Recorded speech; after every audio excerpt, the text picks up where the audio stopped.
Hi, friends. They call me the hostess with the mostest, namely, host Eric.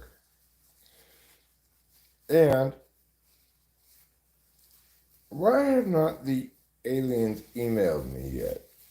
They should have already emailed me saying, look, Eric, I get that the rest of your species is paying inadequate attention to you, but we're paying attention to you.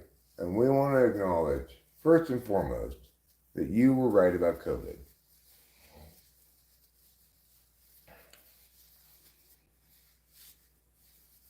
Secondly, we want to tell you that we think you, Eric, should be the ambassador of the human race to us, the superior, highly intelligent, technologically advanced aliens. I'm gonna watch from bed. Okay, I love you, darling. Oh, so, the evening kind of ran off the rails a bit here tonight because we went to Merced to play the open mic. I wanted to get there a little later this time with the idea of going on a little later. Unfortunately, we got there too late. It was already over. So we got there about 9:30. It starts at 8. We got there a little later than I'd wanted to maybe, but we got a little bit of a late start out of the house. The aliens have not emailed me because I'm glad Winstons Mom had an answer to this question. They lost my email address? I find that highly doubtful. We went, but it was already over by the time we got there, and I was unable to play. The aliens have not emailed because they know you just like email. Well, then why haven't they called? They should have texted at least, you know. Trouble is communicating the aliens' message to me. You think you're going to get abducted by aliens, Broccoli Todd? If you do, can you ask them to call me? I feel like there's so much we need to talk about. And they're really being remiss in not communicating with me more regularly. As the representative of the human race with whom they should engage, hi, Robin Dominguez, they really need to keep in more constant contact with me. I have designated myself humanity's representative in dealing with the aliens. In other words, I've called dibs on it. So everybody should agree at this point that should aliens arrive, I'm the one they should talk to. Because I don't remember hearing anybody else calling dibs on it. And dibs is universal. Aliens respect dibs just as much as humans do. It's the one truly universal law, the law of dibs. What do you want, Trouble? You just want to annoy me? Okay. That sounds wonderful. Thank you. Thank you so much for annoying me. I really, really, really appreciate it.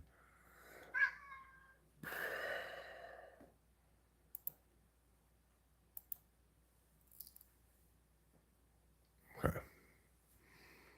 There is a YouTuber who channels the Pleiadians. Robin Dominguez says, hi, my son and I watch you often. He introduced you to me. Well, that's wonderful to hear, Robin. I'm glad that your son and you have such amazingly good taste in YouTube channels. That makes you in the top teeniest percentile of YouTube viewers. The very tiny fraction of people who understand that talking with famous people is the channel they should be watching. In other words, It's the only YouTube channel in the world.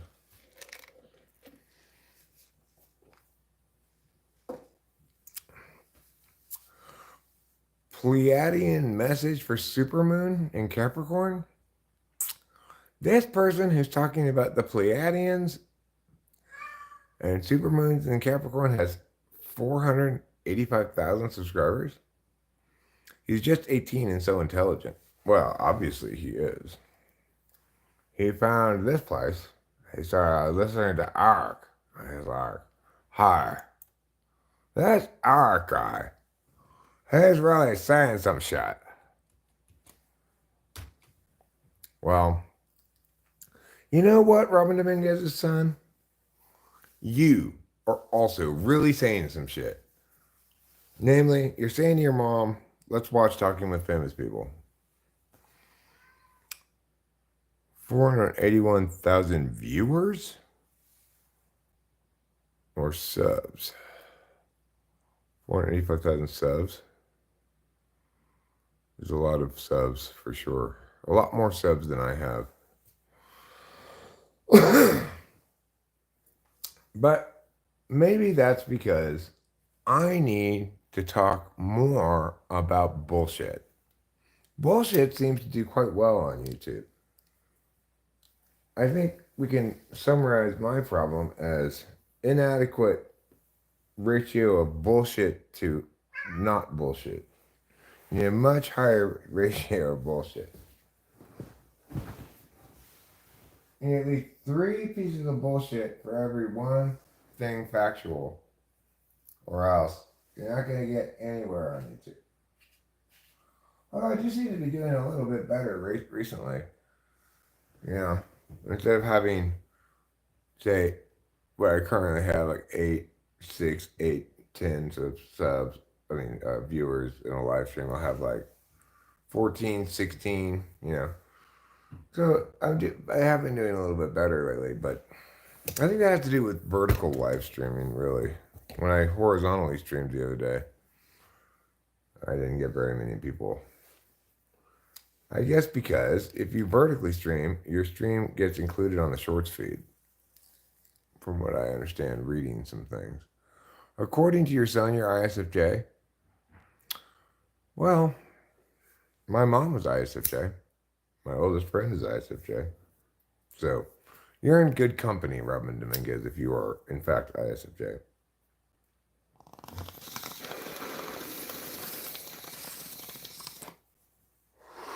What type is your son?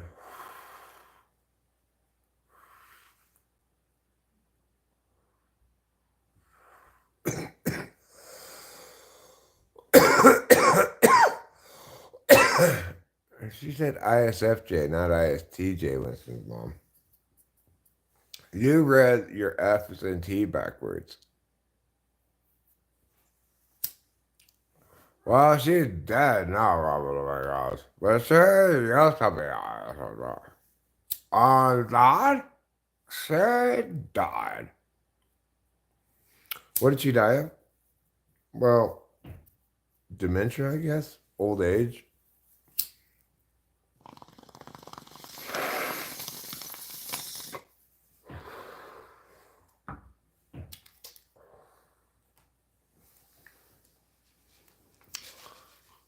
He's not sure what type he is?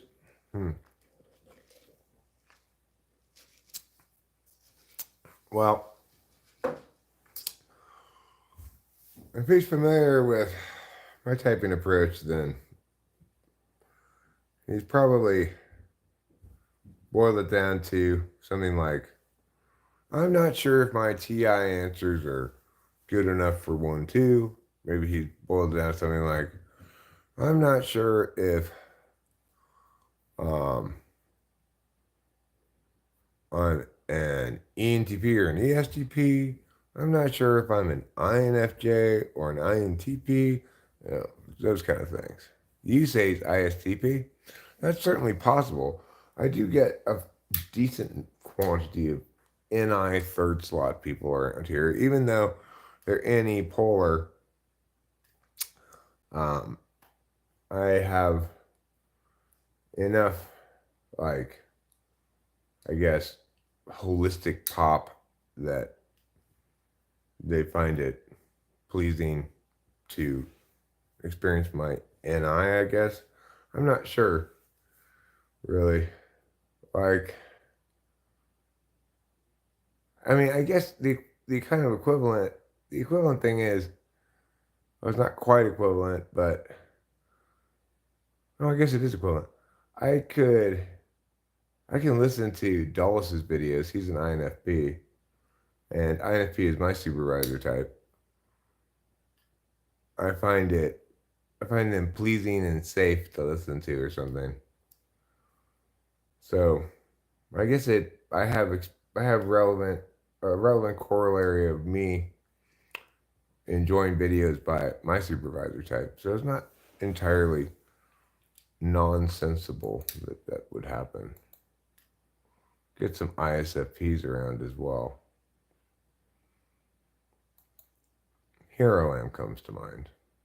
Katie, also known as Mrs. Flow State.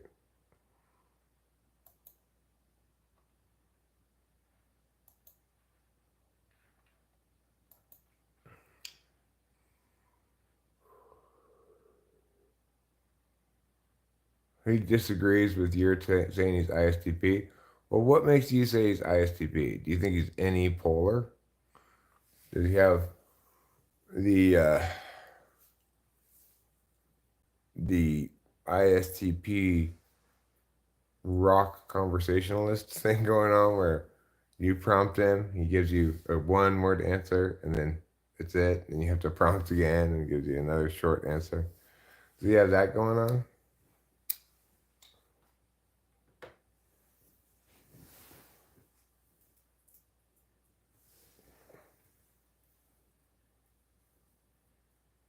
So anyway, we drove all the way to Merced, and for no purpose because we got there too late to play the open mic.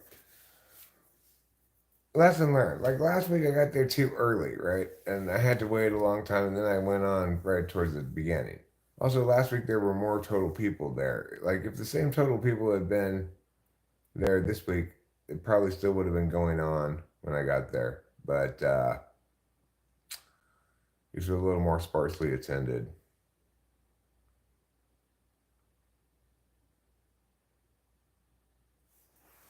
Okay, well, that is consistent with ISTP, Robin Dominguez. It could also be consistent with ISFP, but I think he's ISTP is probably because he's kind of harsh and logical, not especially cautious regarding like social perception things. In other words, not especially good maybe at schmoozing.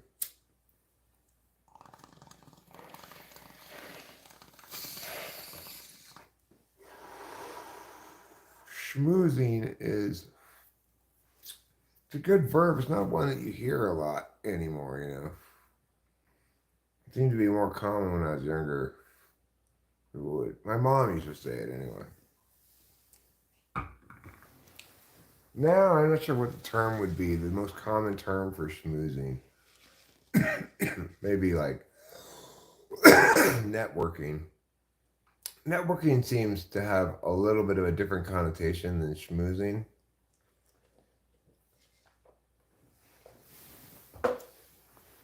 Other term for schmoozing you sometimes hear is glad handing. Or, you know, worked in the room or whatever.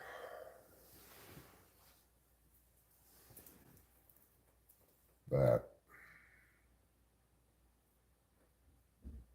regardless of what term you use, ISTPs find themselves fish in a desert when it comes to schmoozing.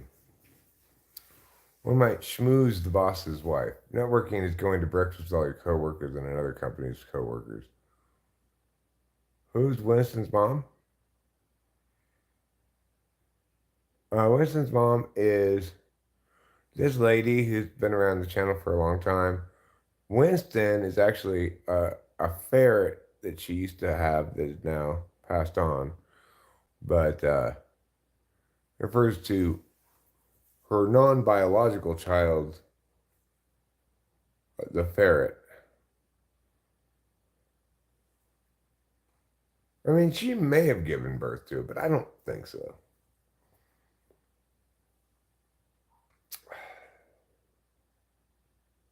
It's a shame, but you made yourself go there in this use. I didn't really have to make myself go there. I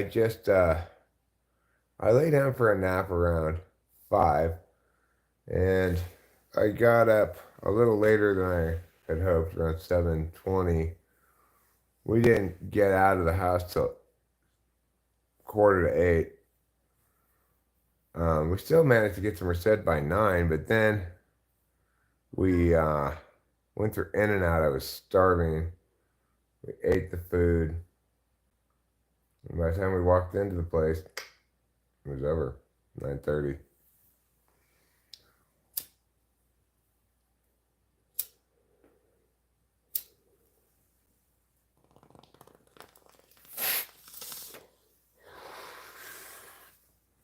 Another thing we might say about Winston's mom is she bought me this hat.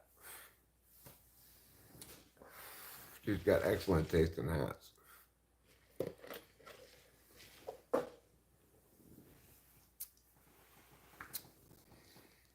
Arcacia digs my hat with her shovel. I appreciate that, Acacia. I dig your hat dig.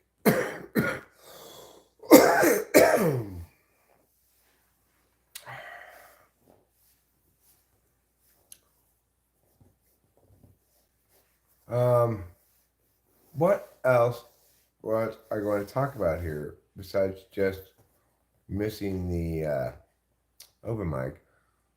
Well, that's good to know, Mr. Mom. Thank you for remembering.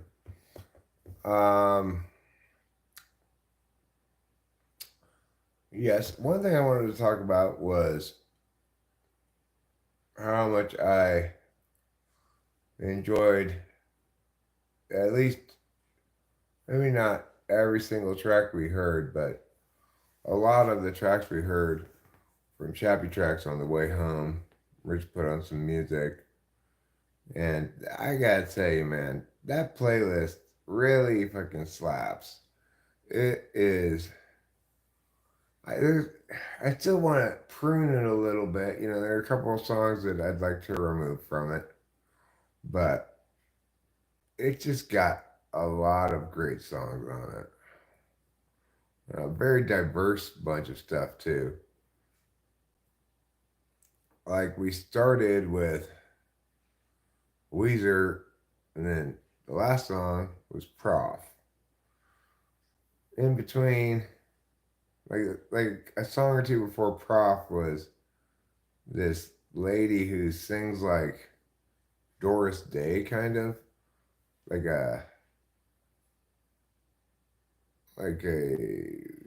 50s era lady jazz vocalist. Her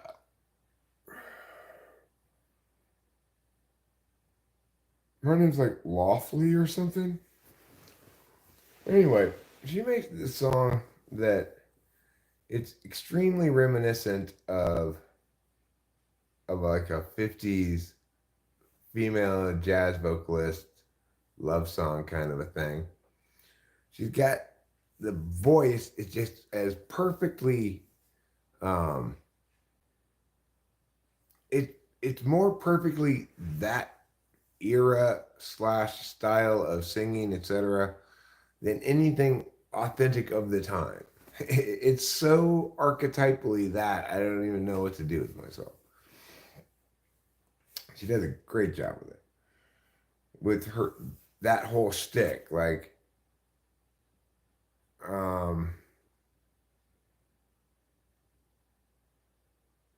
she's singing songs like that Ella Fitzgerald might have sung or somebody like that.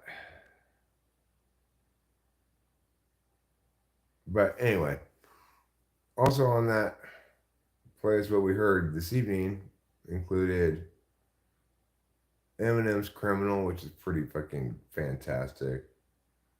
Uh, we had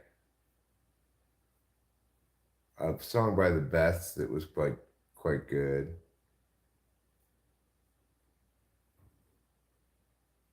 Man, it's not like we were even right smack dab in the heart of the best part of the playlist or anything.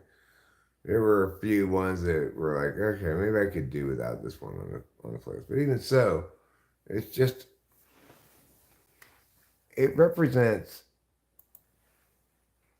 one of the most curated things in my life. I have all this content of my own that's largely uncurated. I'm very sloppy about playlists or whatever because they aren't for me to consume over and over again.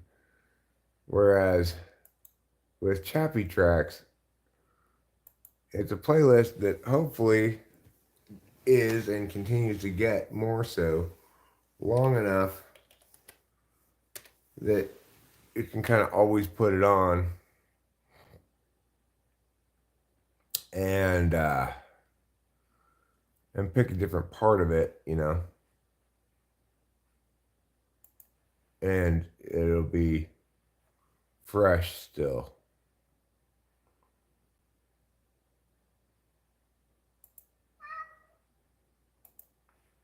All right, here's the playlist. I will tell you what the name of her is. It's like Laufey or something like that.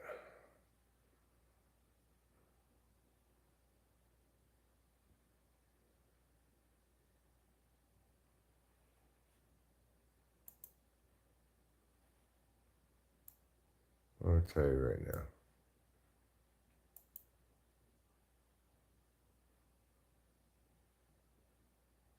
Yeah, it is Laufey. Laufey. Laufey. And I'll get you the link to the song of hers that we were listening to in the car. Here's the song that we were listening to. It's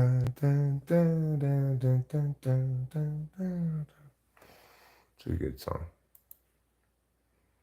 Squad Goals by Prof is spectacular. I really like it.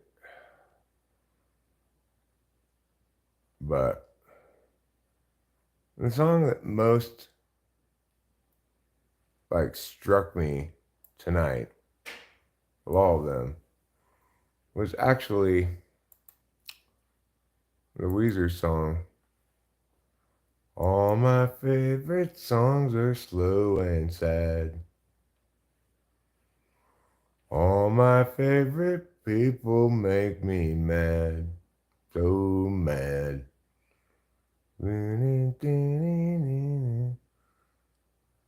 That song is really good. I like it a lot. Meow. Meow.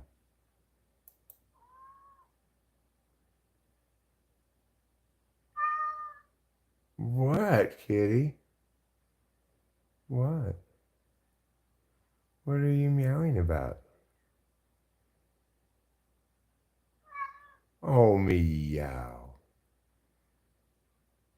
Me wow.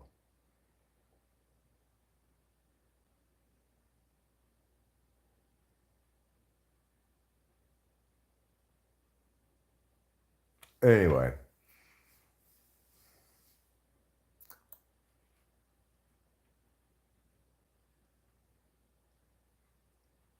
Bluffy Lin Bing Johnstador, known mononymously as Laufey, is a singer-songwriter from Iceland. She achieved prominence in the early 2020s for her success as a jazz artist.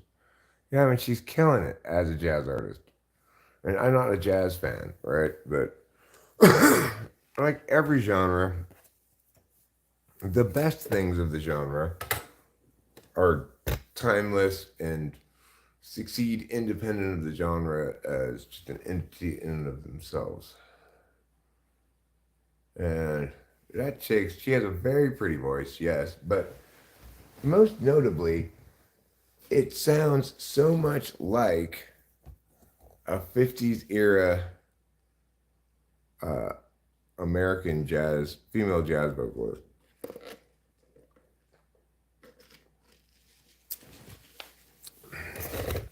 It's like that lady, that comedian lady, Rachel Feinstein.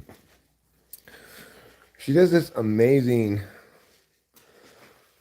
kind of Judy Garland voice. Well, golly, you know, golly, Mister. The the caricature of the innocent young woman in a 40s or 50s era movie. And she just does this voice that's just archetypally that. It's hilarious. I wish I could do it.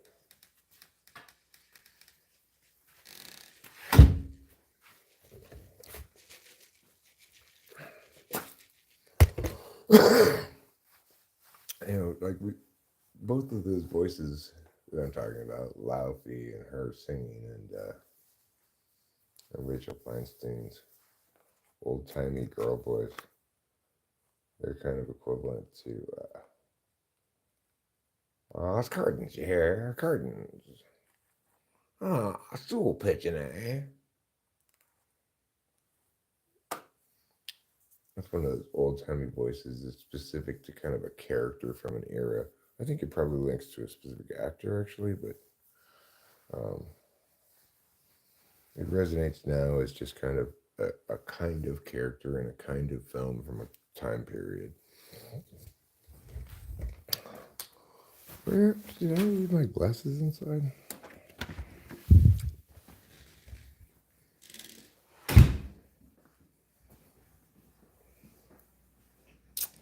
Yeah, I did. Alright, so I'm going to turn this heater on a bit because it's pretty chill-tacular.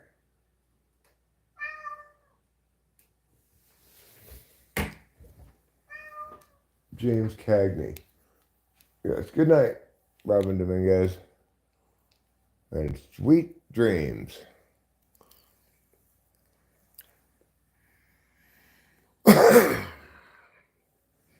Stool pigeon, eh? I took my melatonin a couple hours ago and it just kicked in. Well, good for you. I'm sure you'll enjoy a restful slumber. Who doesn't enjoy a restful slumber?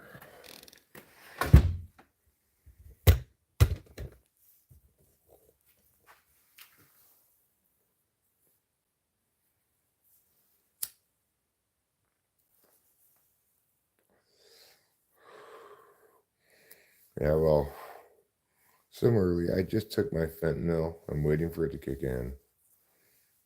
I'm hoping that, fingers crossed, it'll help me sleep. To help myself fall asleep each night, I take a mixture of fentanyl, Ambien,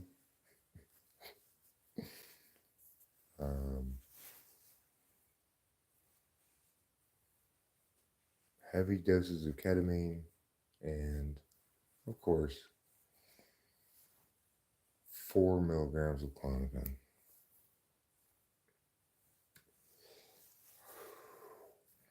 Kind of like Rachel, what Rachel needs to go to sleep. She's gonna genuinely sleep when she feels like it. She'd have to be like, give me the most heaviest drugs you possibly have. Then maybe I will sleep.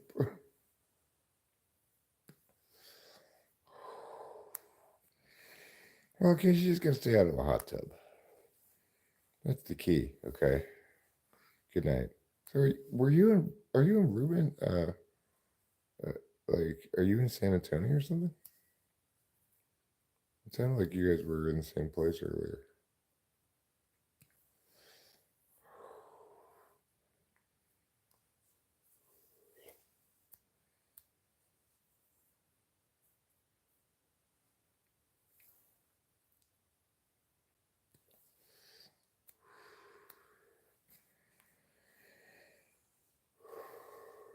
I haven't been sleeping especially well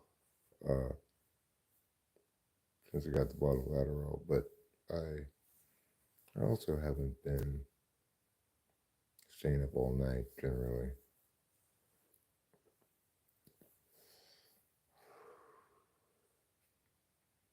I wasn't really too disappointed about missing the open mic. Once I got food in me, I felt quite happy to be out and about, pleased that we left the house and had a pleasant enough outing to go to Merced. Got in and out, In and out's always delicious. I was prescribed Ambien and highest dose of Xanax for years, at least 6 years. Really? Well, I gotta tell you, Robin Dominguez, having trouble sleeping is unusual for an ISFJ. So, if that, I don't know if that makes you question your type at all, but tell your doctor lost his license. And you're like, well, I'm totally addicted to benzos.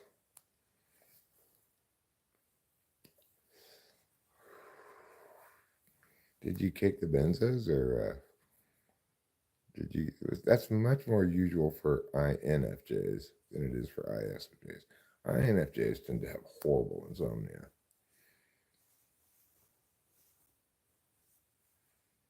Like Rachel or Boba Fett.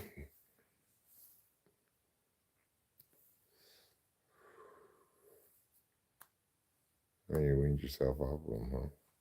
Well, congratulations. How'd you like being on Ambien?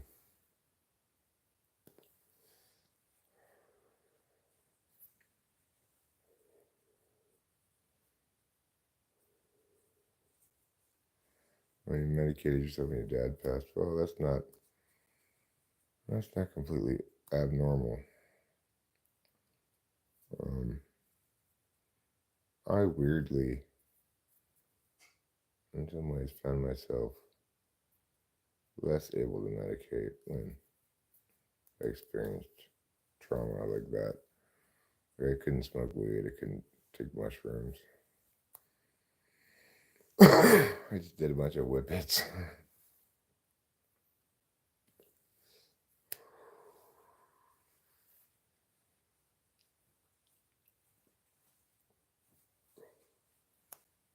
I had an anxiety attack one night when I smoked weed after my dad killed himself. Panic attack, you might call it. It was great, but once my pharmacist told me the danger of Ambien and Xanax combination. Is it dangerous? I didn't know that. I've heard plenty of things about Ambien being kind of sketchy. Like making you sleepwalk and do shit you don't remember and stuff like that.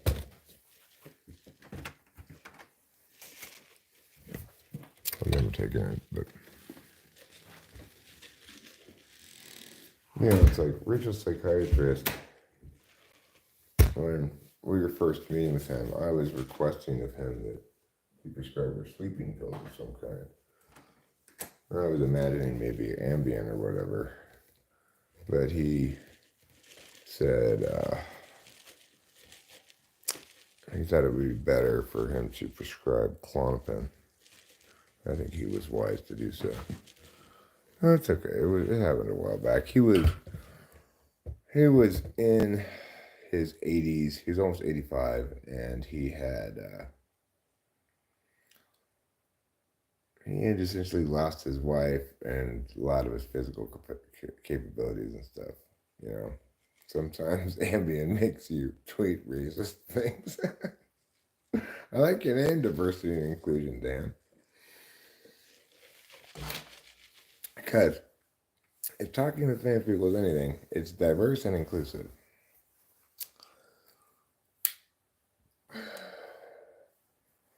I mean, I wish it were more wholly inclusive. It's not necessarily inclusive of, say, TI polar kind of values and perspectives. But, you know, I do the best I can. I think I'm getting to be a better person, a better YouTuber.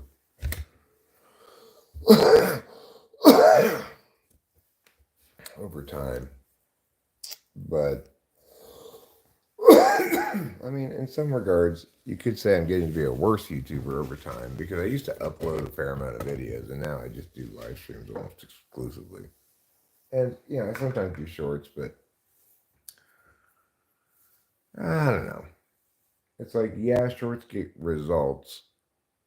And if I'm feeling inspired to do shorts, great, fine. But the problem is, the shorts I'm inspired most to do don't do as well as shorts that I know are going to do well, but I just feel like whatever about. I was prescribed Boost-Par and Klonopin before it worked. Great for a while for depression and anxiety.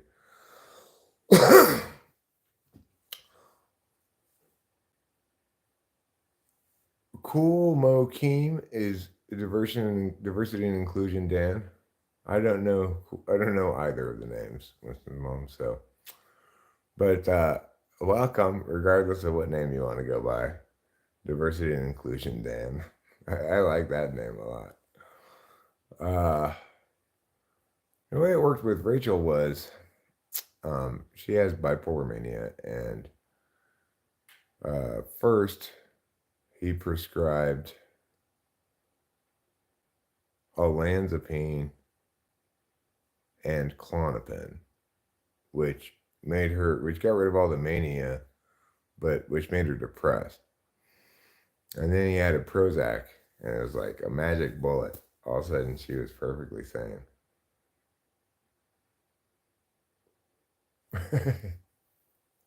You stream? Have you ever considered Twitch, Discord, or melatonin?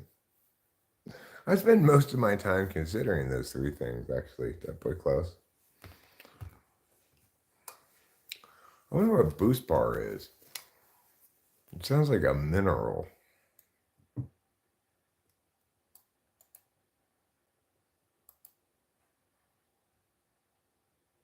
Boost-Par treats anxiety. It balances the levels of dopamine and serotonin.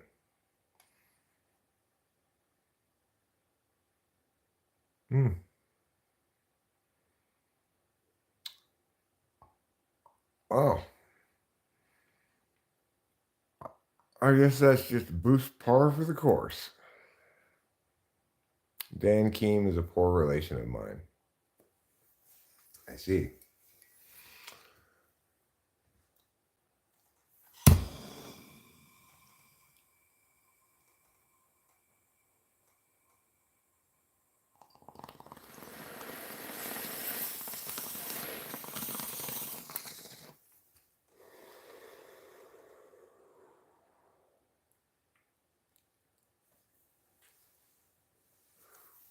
So you can still get the drug, but you can only get generic versions of it?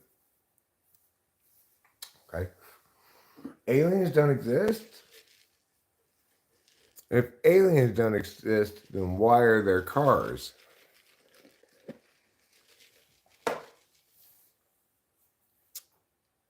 Do you think we'd be able to invent cars without aliens providing us the technological know-how? I don't think so, Fly Guy. I don't think so. If there are no aliens, then where do horses come from? Oh, it's Wellbutrin.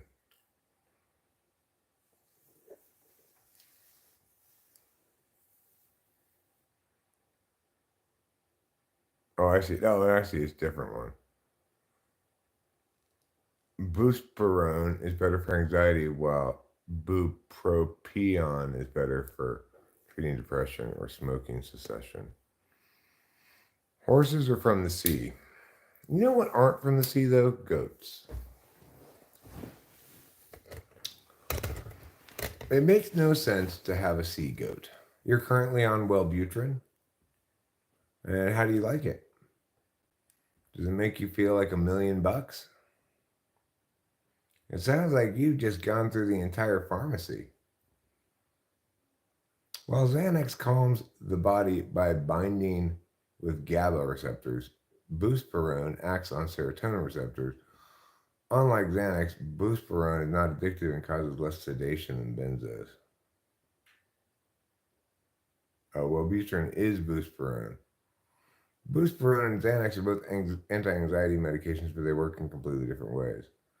Sea goats are good for seaweed.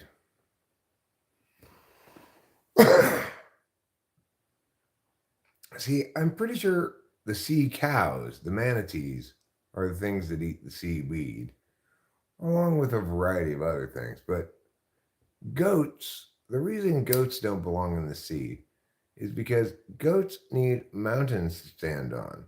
They have to climb up steep things. The ocean is flat. Okay? Well, land cows eat grass, fly guy. Sea cows eat seaweed. And what is the sea cow?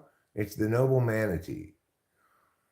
No, there are no mountains underwater, okay?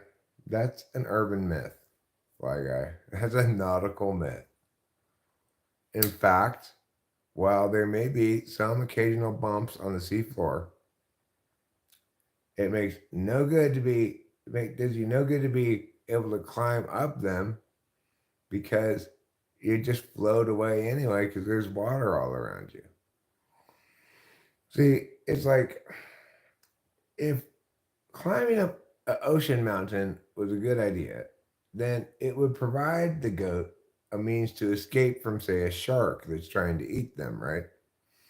But will it provide them such a means? No. Even if they're trying to run up the mountain under the water, the water will just carry them away. They just float away from the mountain, and then the shark will just eat them. While they're bawling helplessly with their obvious landed adaptation of cloven hooves and um, and those weird vertical eyes and horns. It's like, how is a goat going to butt a shark in the face under the water? Well, what I'm saying, Fly Guy, is that rate is too high underwater. It is too high. Okay? All the sea goats would instantly either drown or be eaten.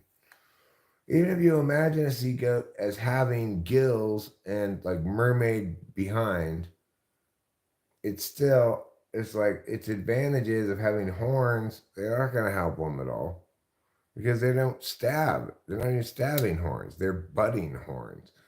And you're not going to headbutt your way to victory underwater.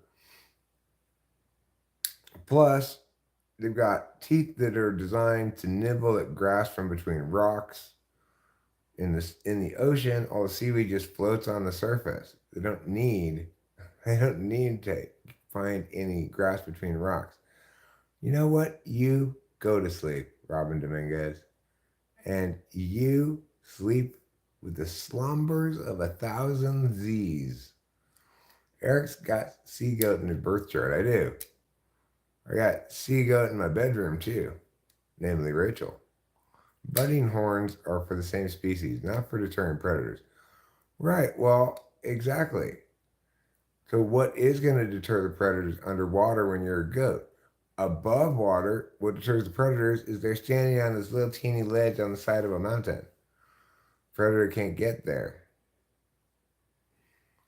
So that's what I'm saying is, where is the sea goat's defense mechanism? They're just continual shark food.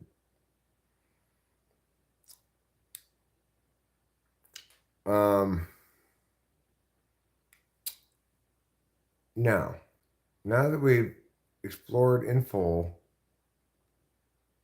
the issue of sea goats, Robert P. asks, what do you think of femboys? Are they all XXFP? I'm not sure what qualifies as a femboy. And in answer to your second question, regardless, no. If I give you $1,000,000, would you make a sincere attempt to have a cuddle session with trouble? Well, sure. I mean, I do that without anybody giving me anything. The side of the underwater mountain has coral to hide in. Well, I mean, but that's not what goats do, Fly Guy. Femboys are probably J types. It takes a lot of effort to do your makeup and whatnot. Do you mean like homosexuals? You mean like transvestites? I'm not sure what qualifies as such. I thought you'd say no because he'd rape you with his claws. Well, it depends. You know, if you can cuddle with him, fine, as long as you cuddle according to his terms. If you start trying to pet his stomach or something, then you're going to incur some violence. No, not like big burly gay men. Oh, okay. So, bottom gay men is what you're saying? Trouble tolerates 11s.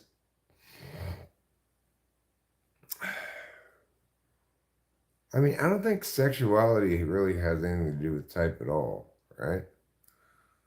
Are homosexuals more likely to be some type than some other type? I don't think so.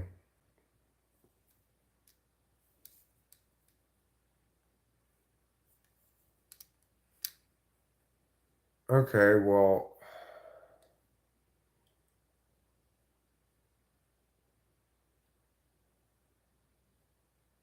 that's what a femboy is, halfway between trans and non-trans, or close enough, but still up in the air whether they are not. Okay. Well, I don't think that has much to do with type. Like, what do you call feminine straight men?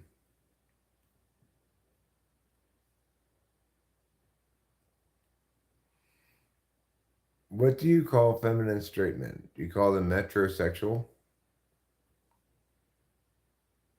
And am I a feminine straight man? I think I've got a lot of womanliness to me. I've got a lot of bosomy energy. Feminine straight wouldn't be more likely to be F. I don't know. Am I a feminine straight man, Robert P? Because I'm a T. I think I'm pretty feminine. You know, I like talking about fashion. I'll talk a little celebrity goss, you know. They're T because they rationalize it's better to be ladylike. I see. It's a rational decision, huh? I'm gonna act a lot more like a girl because it's a rational thing to do. Have you ever watched any Francois Truffaut films? At Rachel, at Target Central? I have not. It sounds like a made up name to make fun of a French person, like a made up name for a French filmmaker. What are you watching? It's a film by Francois Truffaut. Have Rachel give me a makeover? Help me to be more feminine in my appearance, you mean? Well, I don't I'm really the makeup expert between the two of us. I'm more of a curve surfer with my makeup strategies. Like I want to put just a thin line of lipstick on each of these wrinkles, but just 3 different shades of red. How do the French get time to make films when they're really producing all that cheese? Oh, good question. Hey, look, it's that person again. I am VSP. As I've mentioned before to people who say that, I am not a grandfather. I do have a daughter, but I have no grandchildren. The 400 Blows, 1959's most graphic porn movie by Francois Truffaut. I didn't like 400 Blows.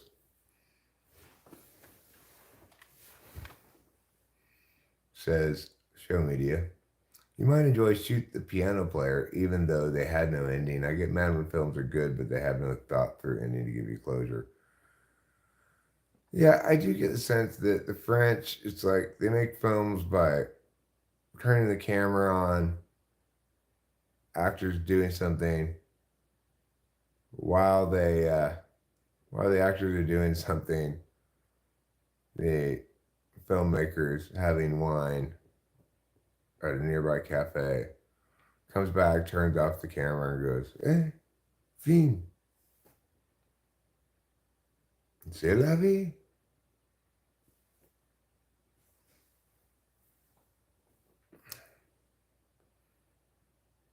That was his most famous, well-known flick. Rachel's seen 400 Blows, and she liked it. Jules and Jim and Shoot the Piano Player are his best films, I think. Jules and Jim is actually his more well-known and talked about film. Well, I've never heard of him or any of his movies. And he can take his croissant-loving French behind and stay in France for all I care.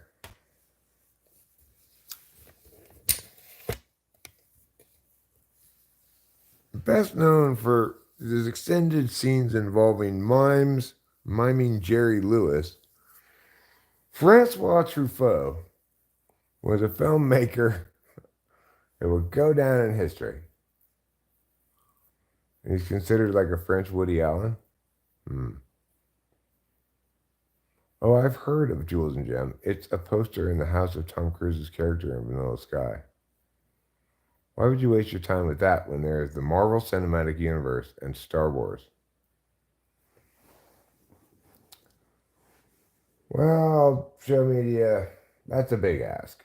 That is a big, big ask. It's an old movie. It's French. It's probably a silent film.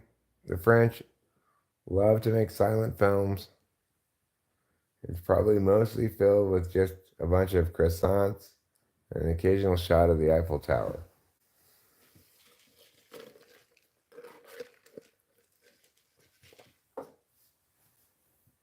Have you seen Tarkovsky? He's really good, very introspective. Very introspective sounds like code for boring.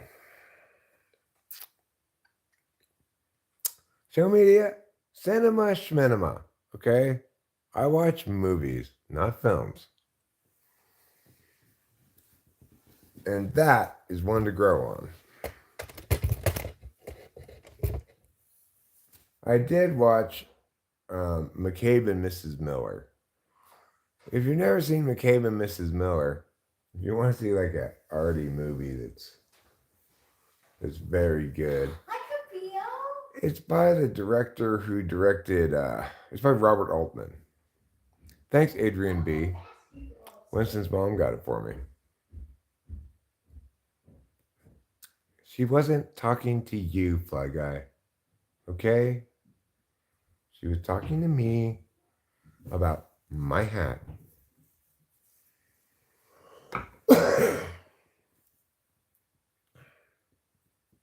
Boy, that's how it is around here. Everybody's trying to steal credit for my handsome looks.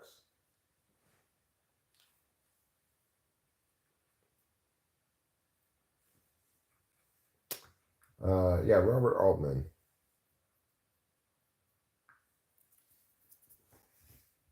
He made some like great art films or whatever. I'm not. I want my shit to move fast, you know. It should start like mid car chase, and just get more action packed from there. Tarkovsky is interesting. Just turn the volume and subtitles off. You don't want to read all that pointless text. What about Kubrick? A Clockwork Orange is crazy. Yeah, A Clockwork Orange is crazy film. Dark film. You know, Kubrick has a lot of dark films. I don't really love dark. I will concede that Clockwork Orange is a quote unquote great film. Um, as is what is that movie called? Doctor Strangelove. Great movie. But, you know,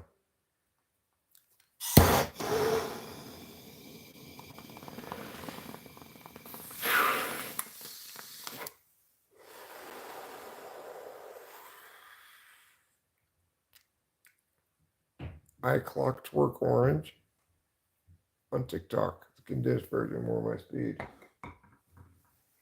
Good advice. Thank you.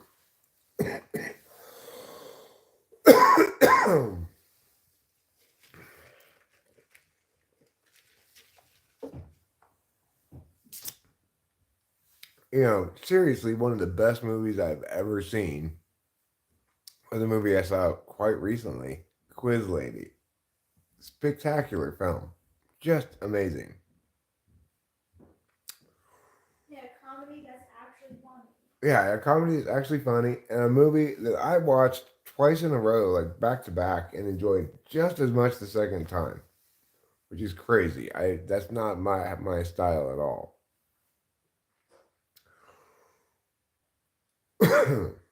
But you know, most of the stuff I watch ultimately is not up to par as far as I'm concerned. I'm always looking for good things to watch that are so good that they make me go, oh, this is so good.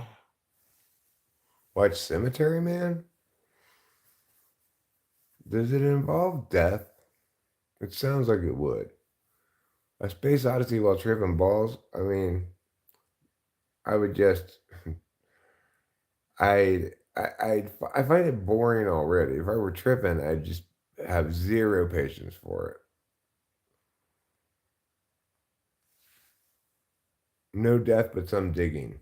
Okay, I can deal with digging. I don't know if anybody was here earlier, but earlier today, I did a project that I like to call Rock Put 2024. And I put the entire, all the rocks I got from the wilderness in my wilderness car. I had a lot of rocks. I thought I had more rocks than I would possibly be able to use all the rocks, you know. I was wrong. I used every last one of those rocks, plus some additional rocks that I found by the side. There were lots of people here during rock put, so let's say probably like 20 people to watch you put rocks. Hilarious. Did you get to see me talk to the mailman lady? Because I've talked about the mailman lady before. That may have been, I don't know if it was the absolute first time, but it was a rare opportunity for other people to hear me talk to the mailman lady. And, you know, she praised me for my rock put. I thought, well, that's nice.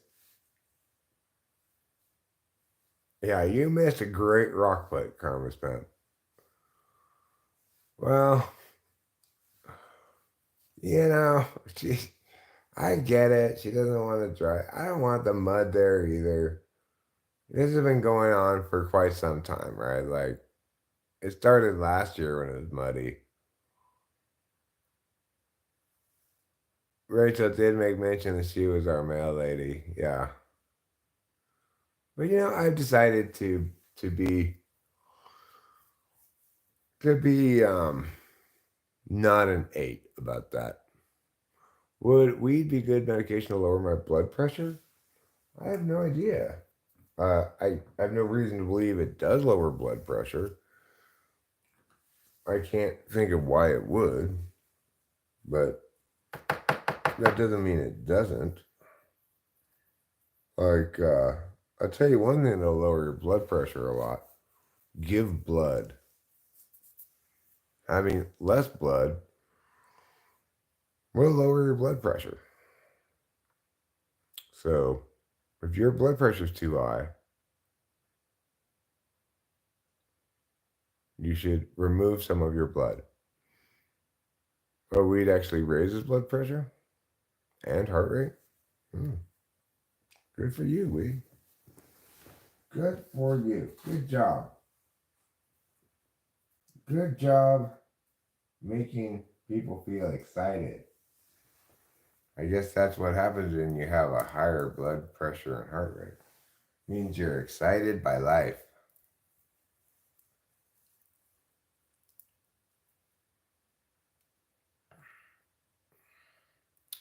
I'm pretty pleased with the results too. I mean, I got a nice cobblestone layer down.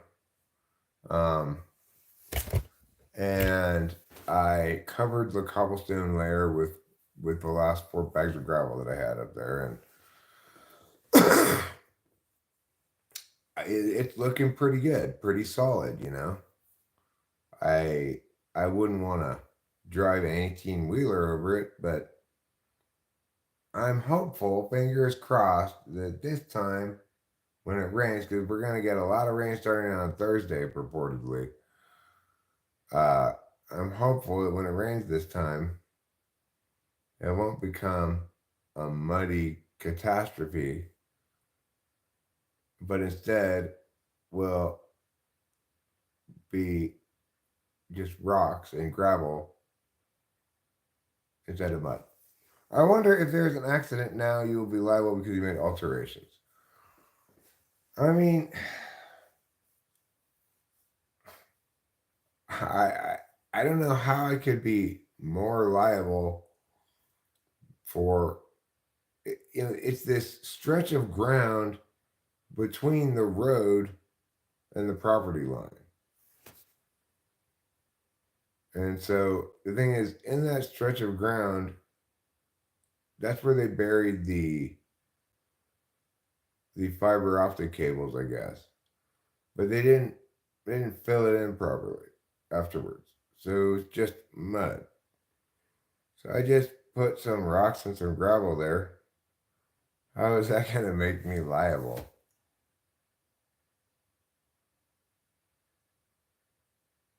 It's like when you touch garbage. Whoever touched it last is liable.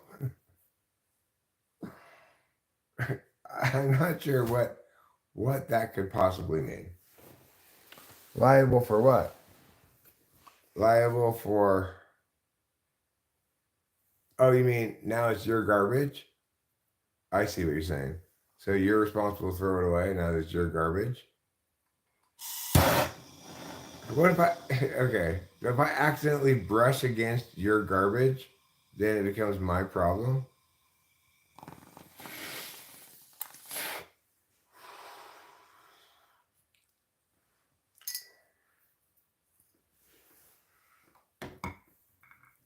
I see. In other words, if I throw your trash out the window, I'm responsible for littering. Makes sense. Makes perfectly good sense.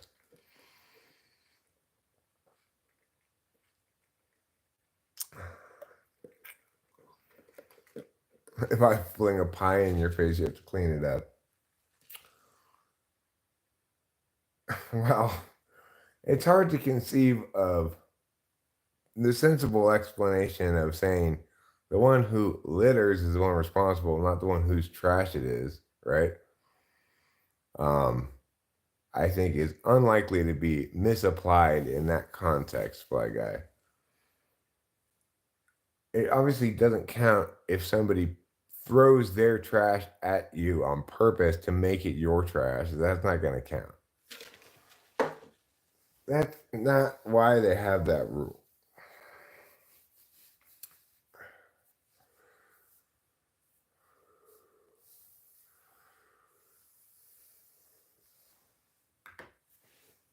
I'd have to be the initiator of the garbage touching myself for that rule to apply, I think.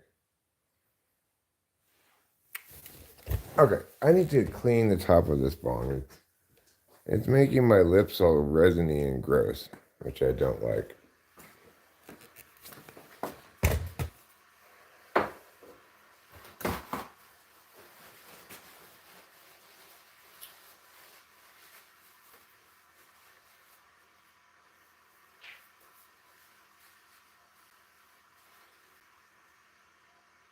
You know, Fly Guy, I'm not sure how much we can put a lot of credence in what you're saying, because after all, you believe that sea goats make sense. Now, if you think sea goats make sense, well, then you'll believe anything.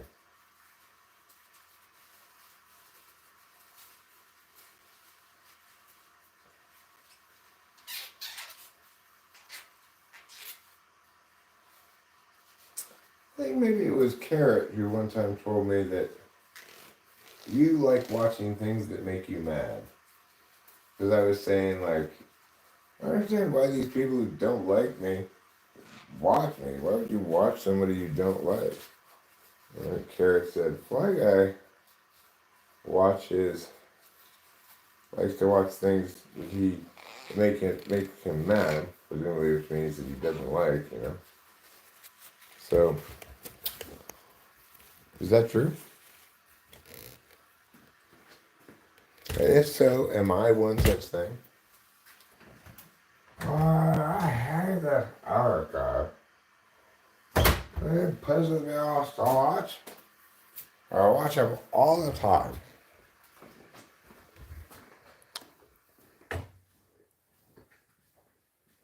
Oh, thanks, Fly Guy. Well, I want you to know I like you too.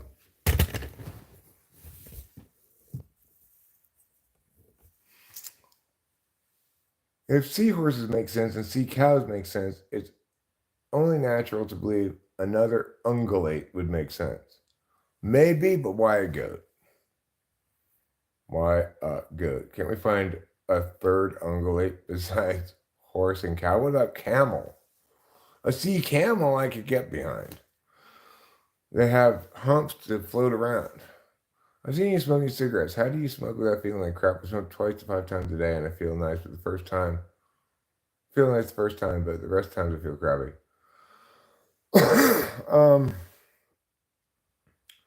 If I smoke too much, it'll make me feel crappy.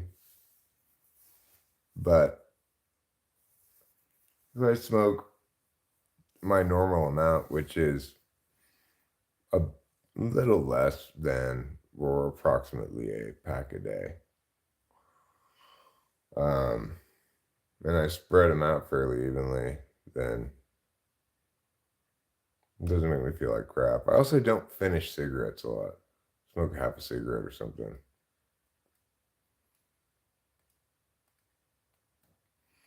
So can you explain to me, Fly Guy, if in fact it's true that you do watch things that make you mad? Like,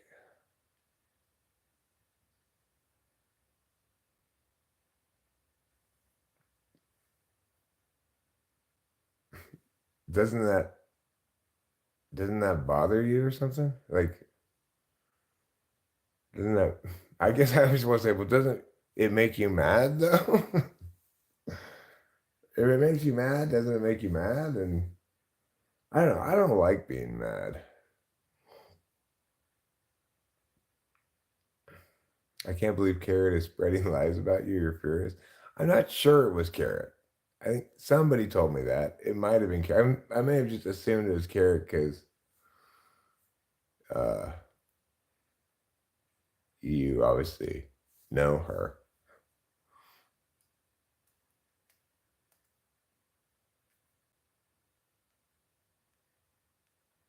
But do you think it is true that you like watching things that make you mad? Not exclusively. That doesn't mean everything that you like to watch makes you mad. But are there things that make you mad that you like to watch? That is Evaristi Galwa. You should look him up. A rebel mathematician that died young. Hello, Manure. Please join me. Please join you? Please, I'm new from Pakistan. Well, I'm not sure how I'm supposed to join you. I wonder what she saw me watching that I was mad at. I don't know. Maybe, what do you like to watch things that are in opposition to your politics?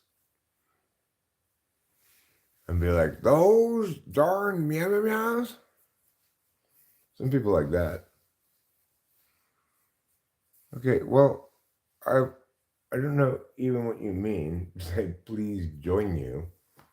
And whatever you mean, no. Do I like to watch things that make me mad?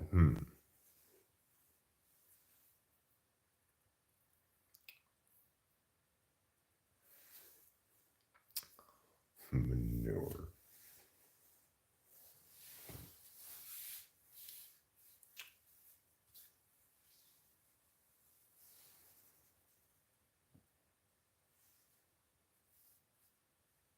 Yeah, I guess I click on videos to leave mean comments. That's how I found this channel. Really? Did I respond to your mean comment?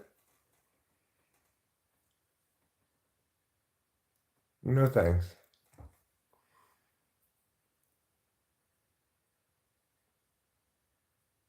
Really? Was I a dick back? Like, was I mean in response as well?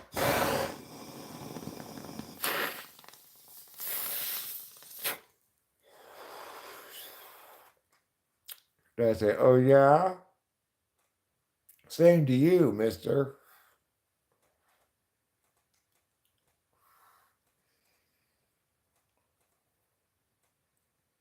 I was half the mean you were. Oh well. That's pretty good.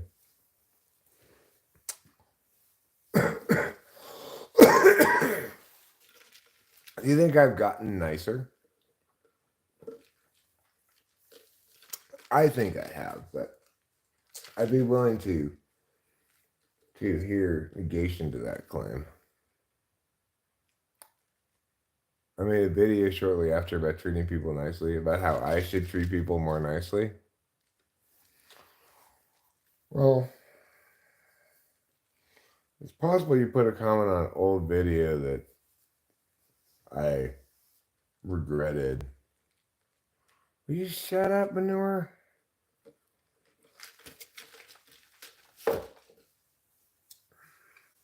For fuck's sake. Or FFS, as they say on the internet. You want to begin by defining nicer? I mean, responding with less vigorous negation, I guess. Or not insulting people as much.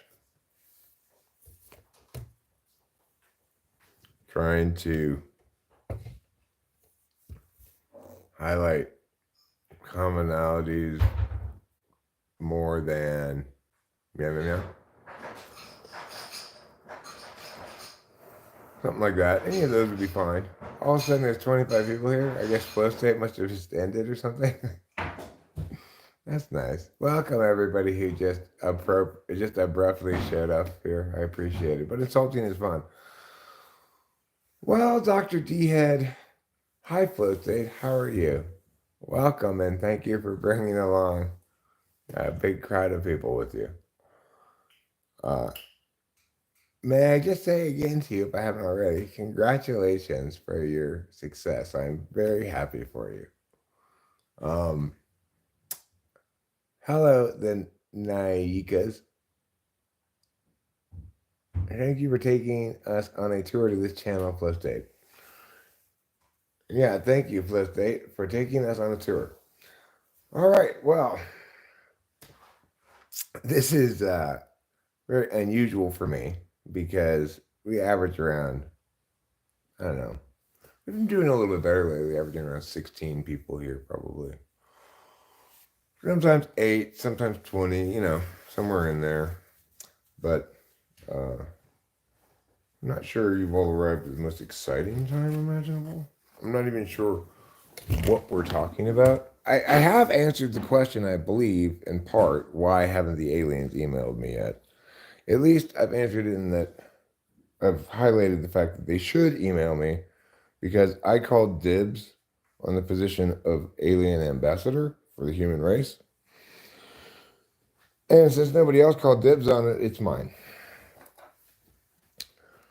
So I was hopeful that they would have sent me an email by now asking me, hey, can you talk to your other humans about us, please? We've got the following messages.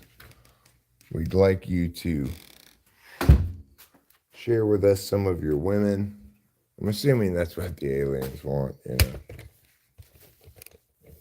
aliens likely have exhausted all the fertility of their womankind.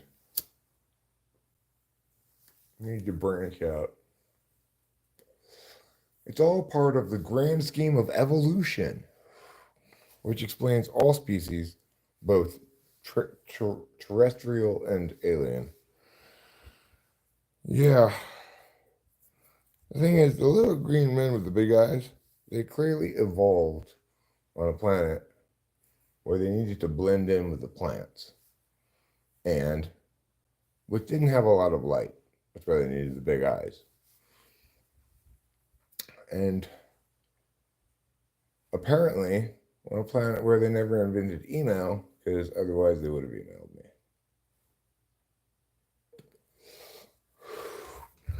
Let's see what people say in the chat. I will respond to whatever people have to say. Talk about defensible typology. Only the intellectuals will stay. Okay, well, it's not a very good way to encourage me to do that. Show off your blowtorch later. It's inside the house. I will use that next time I pull a long rifle, I'm sure. I usually do. I think they were here. They were here before us. You think the aliens were here before us?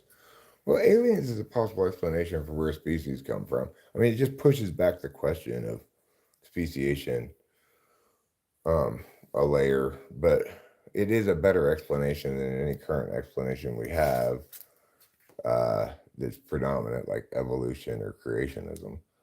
It's on par with, say, simulation theory in terms of at least having prospective legitimacy, something like an explanation.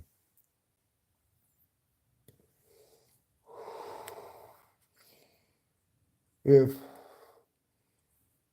like Earth became filled with Earth because aliens brought some big ships here with themselves, humans, and a bunch of animals like Noah's Ark, basically, well, that would explain where everything comes from. But the fossil record suggests that humans are a rather recent arrival. So, I mean, one could imagine, say, these alien spaceships causing the extinction of the dinosaurs, then sort of re-terraforming the planet, putting all their animals down and shit. That's conceivable. Then that begs the question, of course, or elicits the question, well, where did the dinosaurs come from? And the answer is, I don't fucking know. I don't know where they came from. And most importantly, neither does anybody else.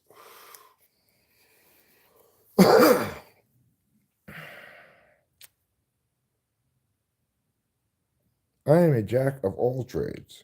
Every single one, even plumbing. I've read a bit about. I gotta go where my glasses are. I can't read this without my glasses. I have to strain my eyes too much. It's like, I feel like a East German woman weightlifter, but instead of lifting weights with my arms. I'm reading small words with my eyes. And, unlike the East German, I'm not benefiting from steroids.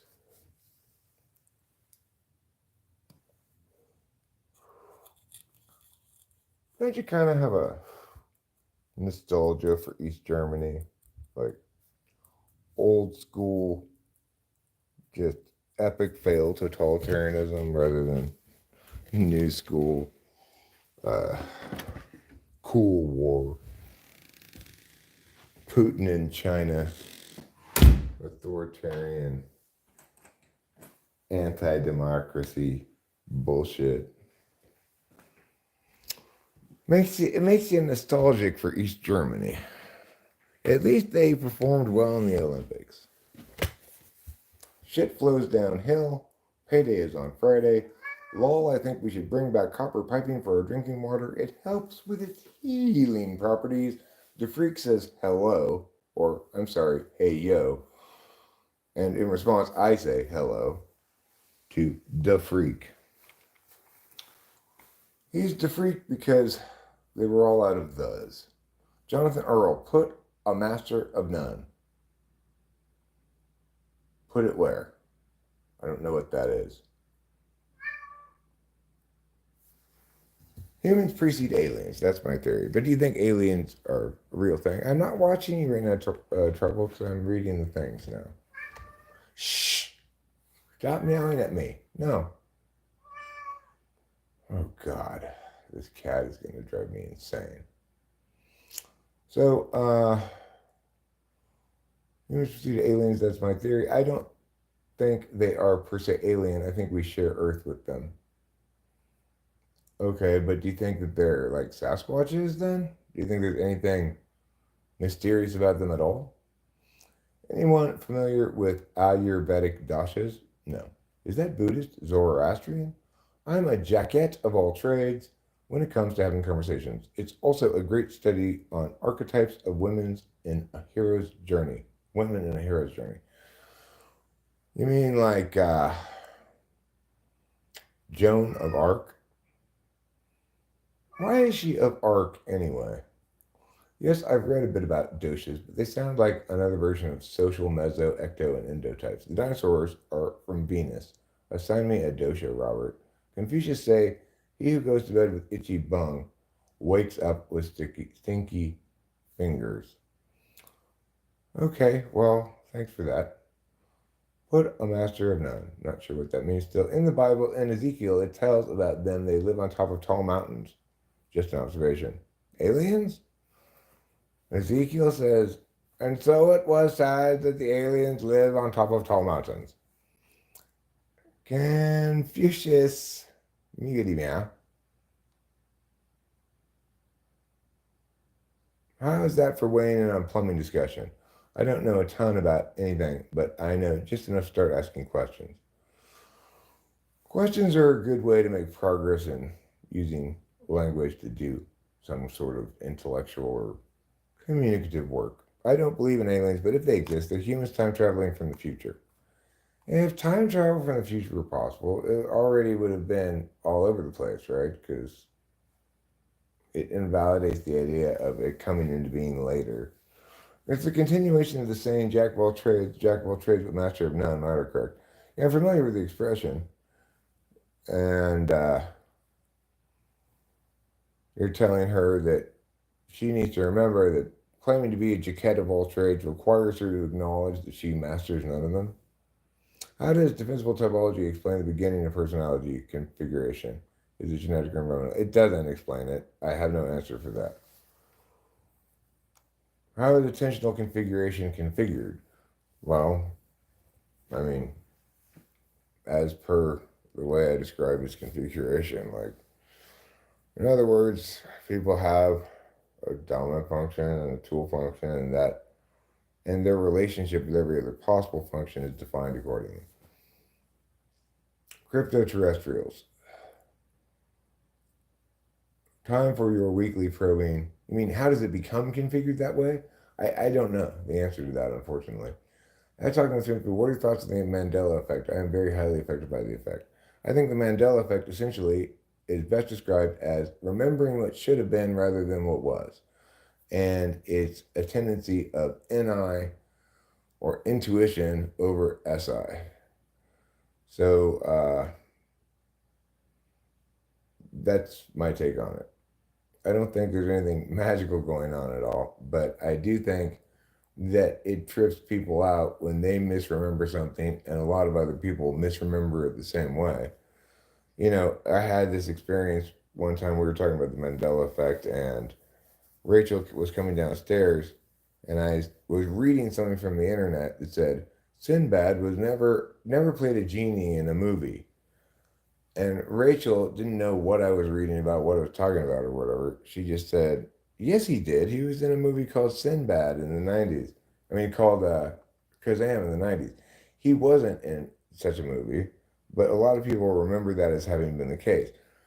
The fact that Rachel, right on cue, responded to this thing I read with the thing that they were saying did not happen, even though I had not read any of that part, is trippy, right?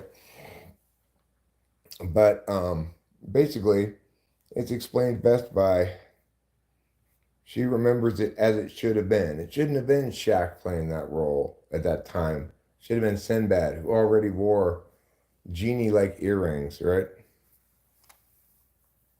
So, who wants to master something? I'd rather know a little bit about everything than everything about just one thing. Crap rolls downhill, paydays on Friday, don't lick your fingers. Shazam, Kazam had Shaq at Dr. D Head. The thing is, like, here's an example of the Mandela effect that happened to me that kind of trips me out. No, it didn't have Sinbad. It had Shaq. Shazam, Kazam had Shaq. Shazam wasn't a movie until much later. I think there's like a Marvel movie called that now or something. But um, like I remembered clearly that the reason the Mandela effect happened with Nelson Mandela was that, in fact, Bishop Desmond Tutu had died when people thought Nelson Mandela had died, and people had confused him with Bishop Desmond Tutu. I am sure I had read that someplace. That was the explanation for Nelson Mandela. And then when I told people about it on the stream, somebody looked it up and they said Bishop Desmond Tutu didn't die until like 2020 or something. I'm like, what? But I must just have misremembered. I must just made that up.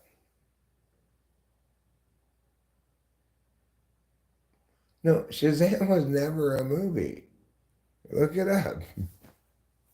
Sinbad never did play a genie. He was not in a movie called Shazam.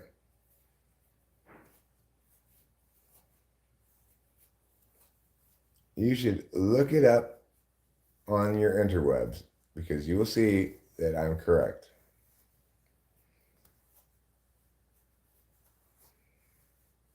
I don't remember the Captain Crunch thing. The thing I think of when I see that hyphen in hyphen is, of course, in and out, which has that same hyphen, capital N hyphen.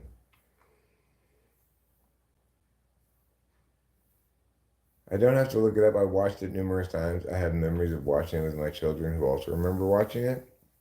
Shazam with Sinbad?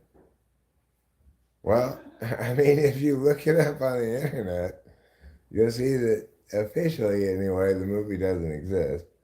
If you were saying this is definitely an example of the Mandela effect, well, I mean, it was trippy that Rachel walking down the stairs, I just read that sentence that said, Sinbad never played a genie in a movie.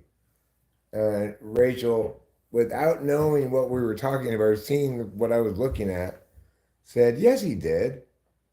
He was in a movie called Shazam. He played a genie. So that was trippy, right? But I mean, it's like,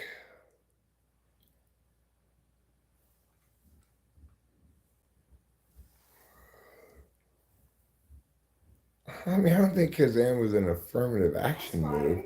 I think it was a vehicle for basketball star Shaq to get into acting, and which he's continued to be in commercials, so many commercials, right? He's like, there's not a commercial you can possibly offer me that I will not accept.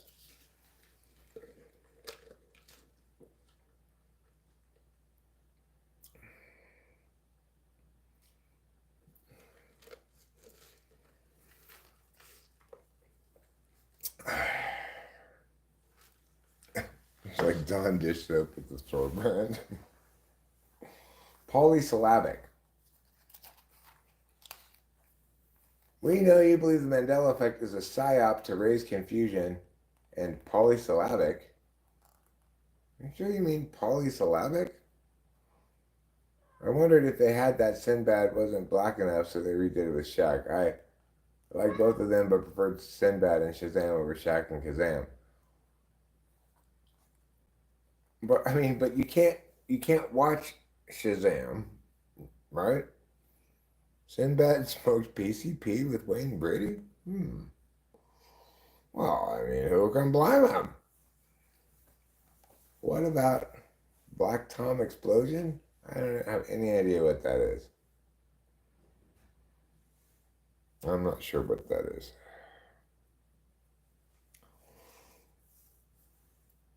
But I'm perfectly willing, maybe even eager, to have you tell me about it.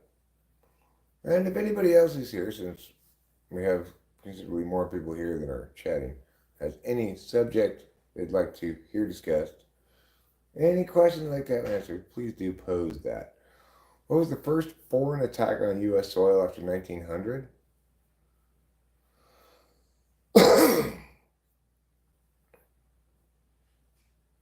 um, the Japanese exploding balloon in Alaska, maybe? Is that right? I'm not sure.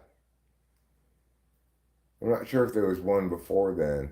I mean, Pearl Harbor, obviously, Pearl Harbor, but I don't think Hawaii was actually a state at the time.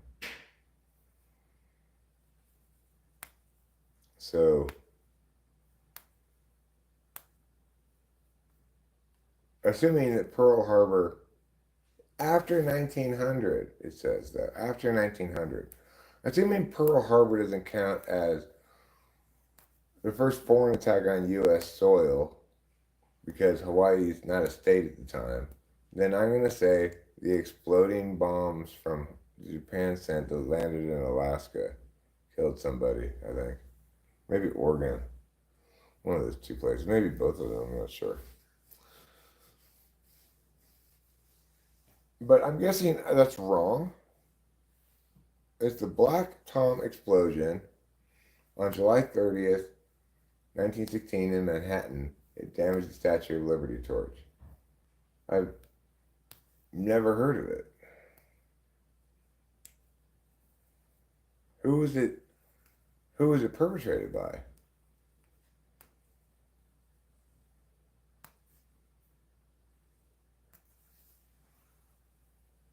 Like which foreign? Germany? What? You're telling me the U.S. got attacked in World War One by Germany? That Germany attacked New York in World War One? That's what you're trying to tell me.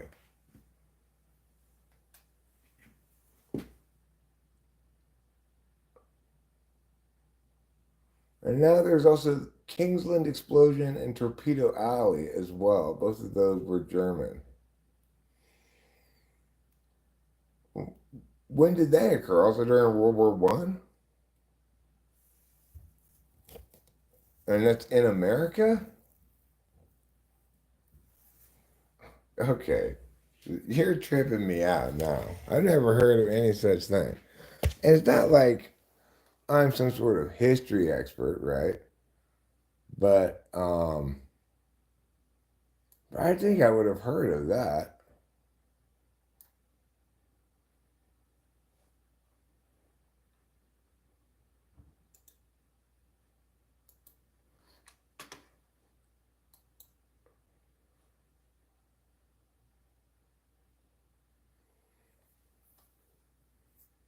2 million tons of war materials packed into train cars had blown up in the Black Tom Railroad yard on what is now part of Liberty State Park. Thousands of windows shattered in lower Manhattan and Jersey City. The culprits, German agents who were determined to prevent American munitions shippers from supplying its English enemy during the First World War. Well, that's not really a military attack on foreign soil, on our soil by a foreign country. It's it's like a sabotage thing.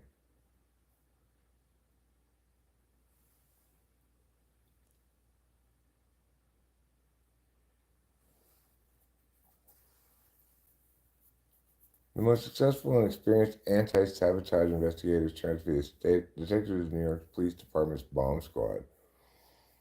Even so, the German agents who blew up Black Tom at the time.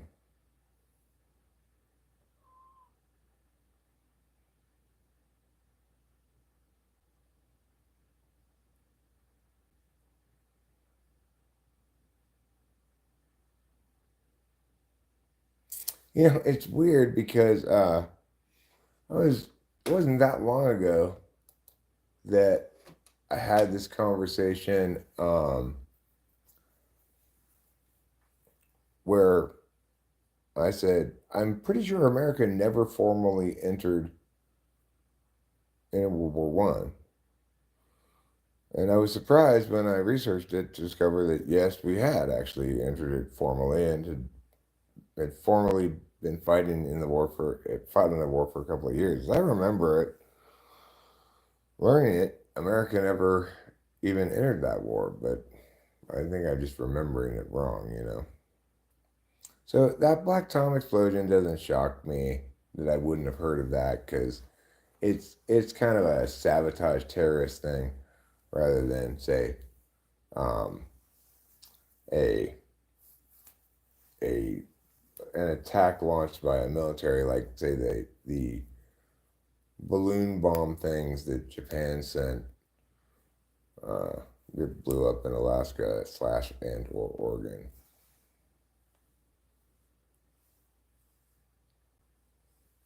I'm at a beach right now and it's lovely. Well, try not to get too much sand on you. I tell you what's not lovely, Boba Fett. Sand. Instead of being lovely, it sucks ass. Torpedo Alley was 1942 through 1945. Are you talking about basically attacks on American shipping in American waters off the East Coast? That doesn't surprise me.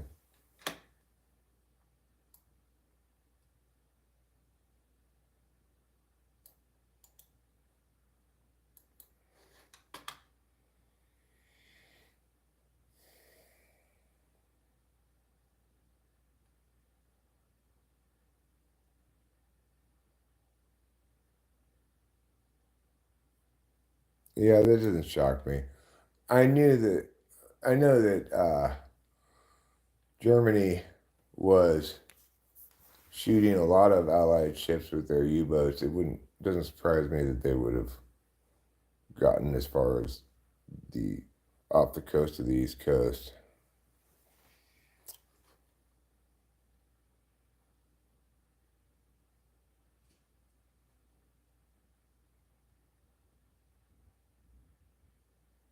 The second happy time was a phase in the Battle of the Atlantic during which Axis submarines attacked merchant shipping and Allied vessels along the east coast of North America. The first happy time was in 1940-1941 in the North Atlantic and North Sea.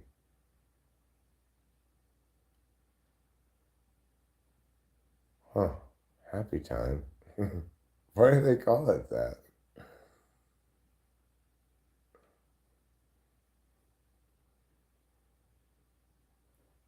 Huh. Are you staring at the girls, you naughty guy? Who, me? I know who you're talking about. Let me check out the Kingsland explosion. I mean, finding out history facts that I didn't know, that doesn't surprise me that I don't know everything in history, you know.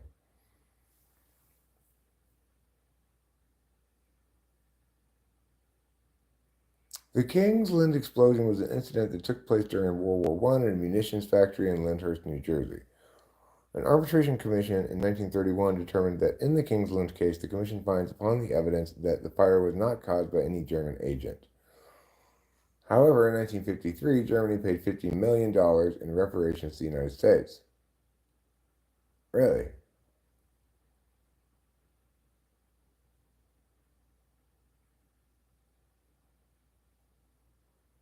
Well,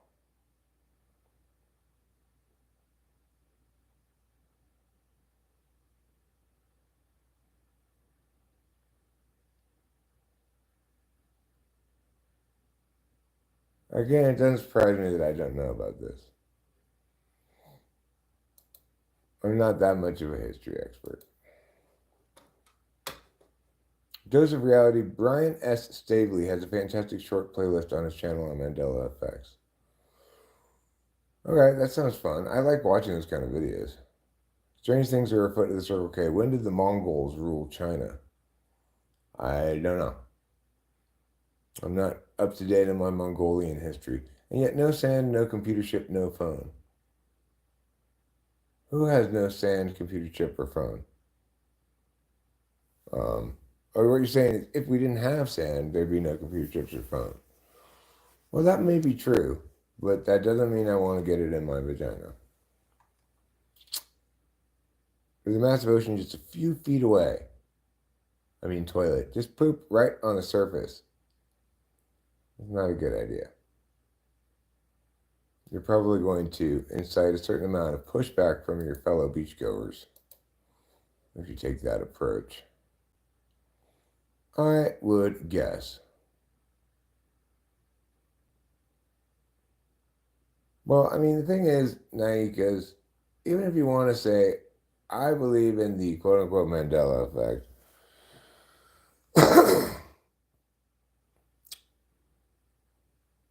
well, you've got to ascribe it to something. Just because we can accurately point out that this effect exists, as demonstrated by the example with Rachel and Shazam, you know.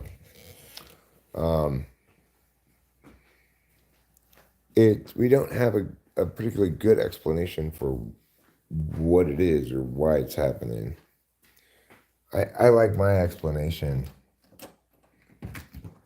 pretty good. And I actually didn't, it's not my explanation. The idea that it's remembering it as it should have been rather than as it is, as it was. That's something somebody else said. I'm not sure who. I think somebody around here said it. Maybe it was Ruben, actually.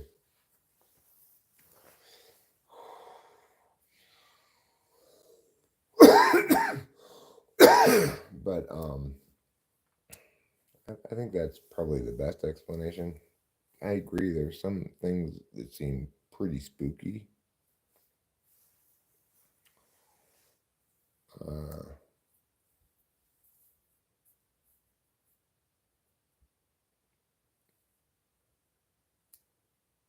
But I mean, it's always going to feel spooky when you know something, quote unquote, which is to say, you remember it. I remember clearly, yeah, that's a form of knowing. You know something definitively, and turns out you're wrong, or, you know, accepted factual accountings of things tell you're wrong. This is going to be the case also with the other form of knowing, intuition. With intuition, if you intuit, for example, that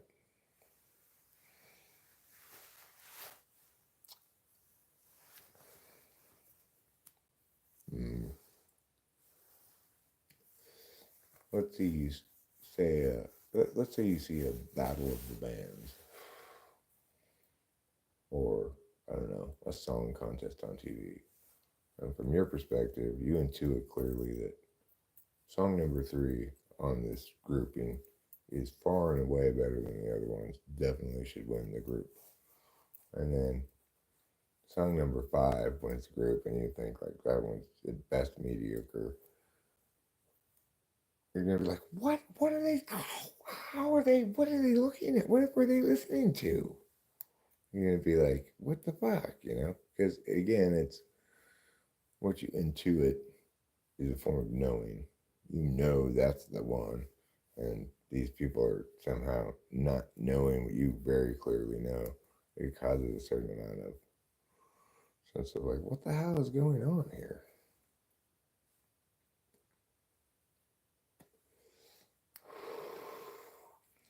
It's because we rely on our knowing to be both instantaneous and reliable, you know? Like, I know my wife's name is Rachel. I don't have to think about it, and I don't have to wonder if I got it right. If somebody were to chime in, if my wife were to chime in now and say, Eric, what are you talking about? My name is Sharon. Well, I'd be shocked, you know. It would be extremely disruptive to my being if suddenly I realized I totally remembered your name being Rachel. And she's like, no, it's Sharon. I've always been Sharon. Sharon LaPalosa.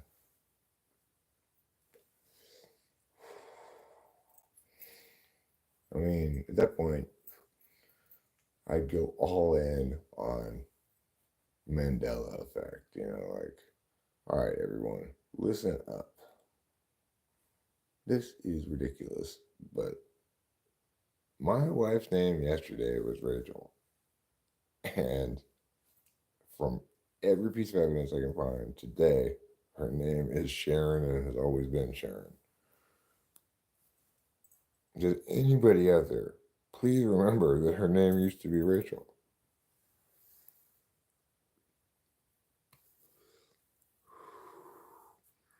Although now I'm thinking about maybe calling her Sharon. For Mandela Effect stuff, I like to watch this channel on YouTube called Loey Lane, is her name. Loey Lane, like Lois Lane, but Loey.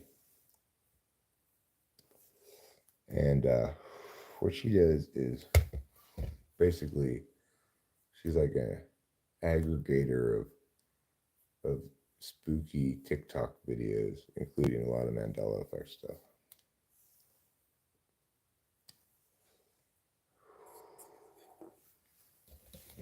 So the thing is, mostly I feel like instances of Mandela Effect can be explained clearly enough with just people knowing but being wrong, right? However, there's some things that seem very spooky. So I don't know what to say about those things. Would you like to go in the kitchen? All right, let me get my glasses. I'll go in the kitchen with you. Because I guess that's why they call it the blues. As per Elton John's famous song that we all know and love so much. Sharon Peters. Let's see what people have been saying here. –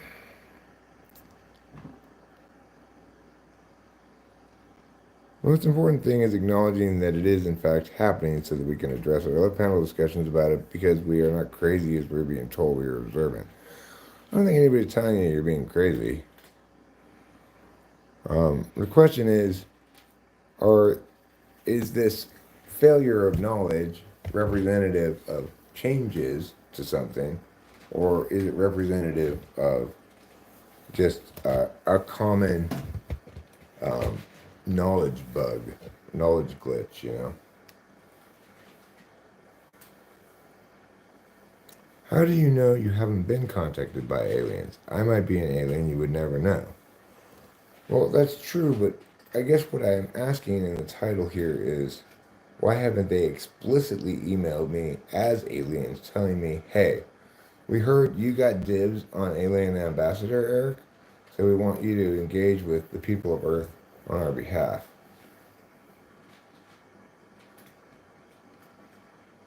Disease X, says Prof. Disease X is an insane thing that's happening. You're all crazy. If you want to get successful like Flo, you'll have to start affirming these people's crazy ideas. Well, I don't affirm any wrongness, so that's just how it goes. For instance, the wolf shall dwell with the lamb, now in Isaiah 11:6, rather than the lion shall live with the lamb. Yeah, well, that's a trippy one. I agree. I remember it as lion laying with the lamb, for sure. Laugh out loud, fly. You aren't exactly wrong there. You'll understand when it happens to you if it hasn't already. Led Zeppelin 3 was released before Led Zeppelin 2. That's not true. Why would it be called 3 then? They're like first level woke, boomer woke, and their only argument is, I know this is uncomfortable to accept, you've been conditioned by your ego. Ask anything and they get very arrogant. Who are these people that you're talking about? Sorry, if it's Fruit Loops or Fruit Loops will never affect my sense of reality much. Sharon Peters, does she have an older sister? Sharon Peters is her swinging pseudonym. She does not have a swinging pseudonym because she and we do not swing.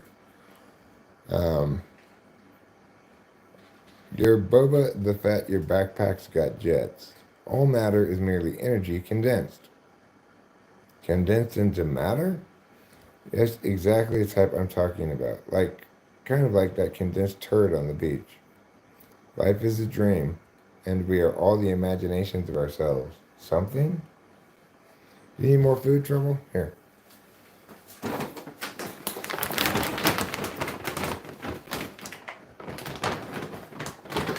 Well,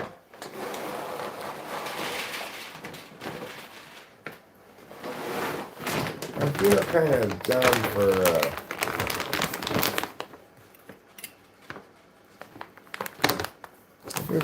for, showing up late at the open mic and missing it.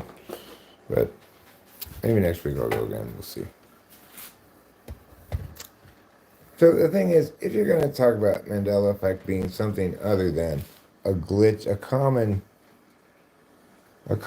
knowing error that, what I mean by common is the same knowing error shared by multiple people. To perceive it as something other than that, you've got to explain. You got to have one of a couple of advocacy possibilities, right? Like either that it's just happening and nobody knows why or how, but nevertheless, it's happening in the sense that people are remembering different pasts because there really were different pasts. That's one possible explanation, which doesn't explain it really, but just makes the claim that yes, there were different pasts, and acknowledges that, and says it's just happening on its own, and nobody knows why, maybe. Or then the other possible advocacy is that it's intentional. Some agent is intending it, causing it to happen. And if that's the case, then you position it as somebody is erasing / rewriting history comprehensively such that they eliminate every single example of how it actually used to be that you can reference, right?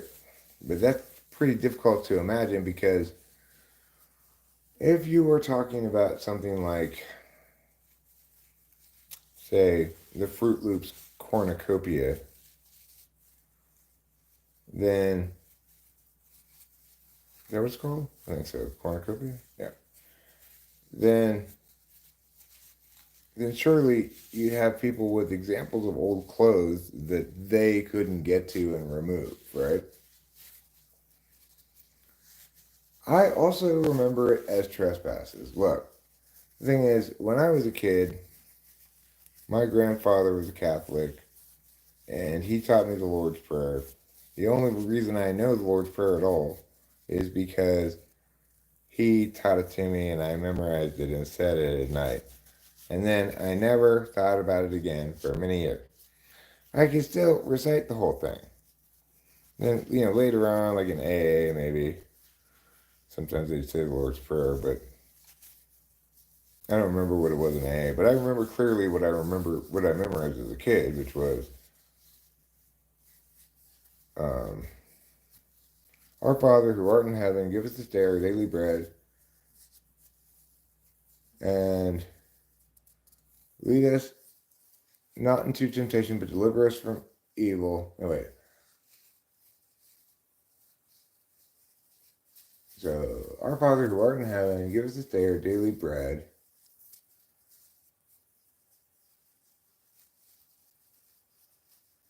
And lead us not into temptation.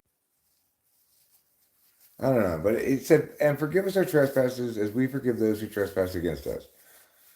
I remember that line very clearly. I mean, obviously, I'm not going to replace debts, a simpler word that I might have memorized as a kid, with trespasses in my memory. That's crazy. So I definitely memorized it as trespasses.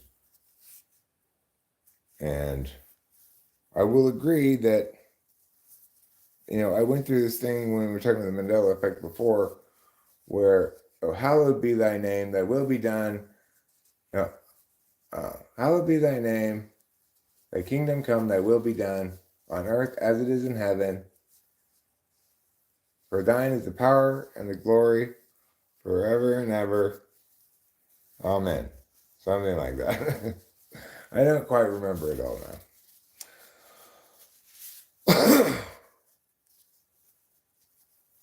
Biff Tannen stole Bill and Ted's phone booth?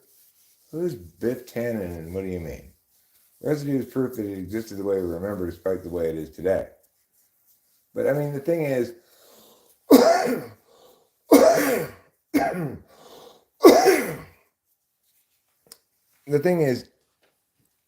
like, is there a change, like a timeline change where the only residue is people's memories? Because it's like, when we were doing this before, when I was talking about this before, I looked in some old Bibles that I have that I brought from my parents' house when they died, And I think we looked up that and it said debts in all of them. I was surprised, but I don't know.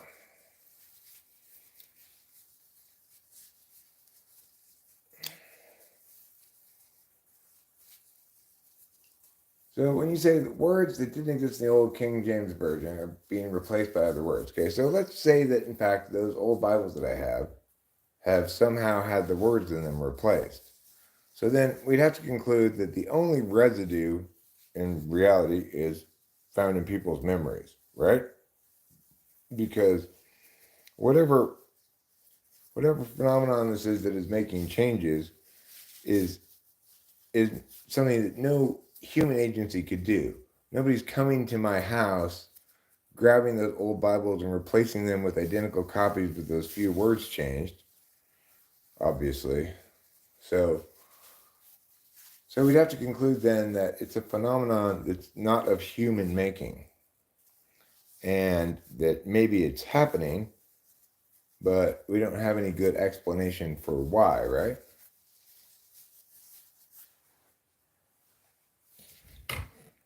So, because the only possible residue then is exactly the same, looks exactly the same as it would were it the case that it's just a common glitch of human knowing. Given a multiplicity of various cues, many people misremember things the same way. It would. Okay, so the problem then is because we acknowledge that's the affirmation you're going to go with if you're going to affirm that it's something other than a common misremembering or misknowing. Then the problem is there's no way to distinguish between what you're saying and what I'm saying. What I'm saying would look exactly the same as what you're saying, and there's no reason to affirm the more magical explanation when we can neither validate it nor falsify it with anything other than our knowing.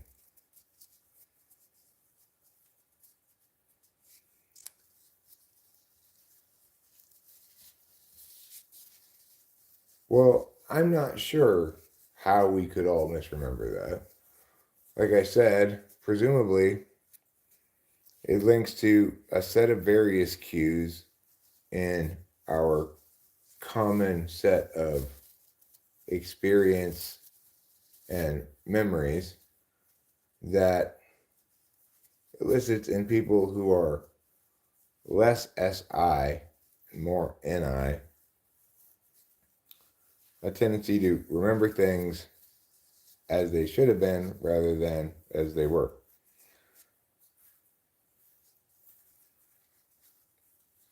My point is, though, that if you can't make some test that we could use to distinguish between this being an example of misknowing versus this being an example of changing timelines or whatever, if there's no test to distinguish between those two things, then it's not saying anything to claim that it's this timeline thing, right? If you can't distinguish between the two because there's no residue, then it's not a real advocacy.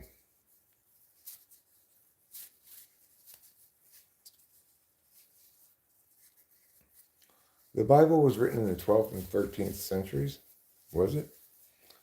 Wow, those are two of my favorite centuries. So good for them. Good for those centuries and good for the Bible. I'm very proud of it.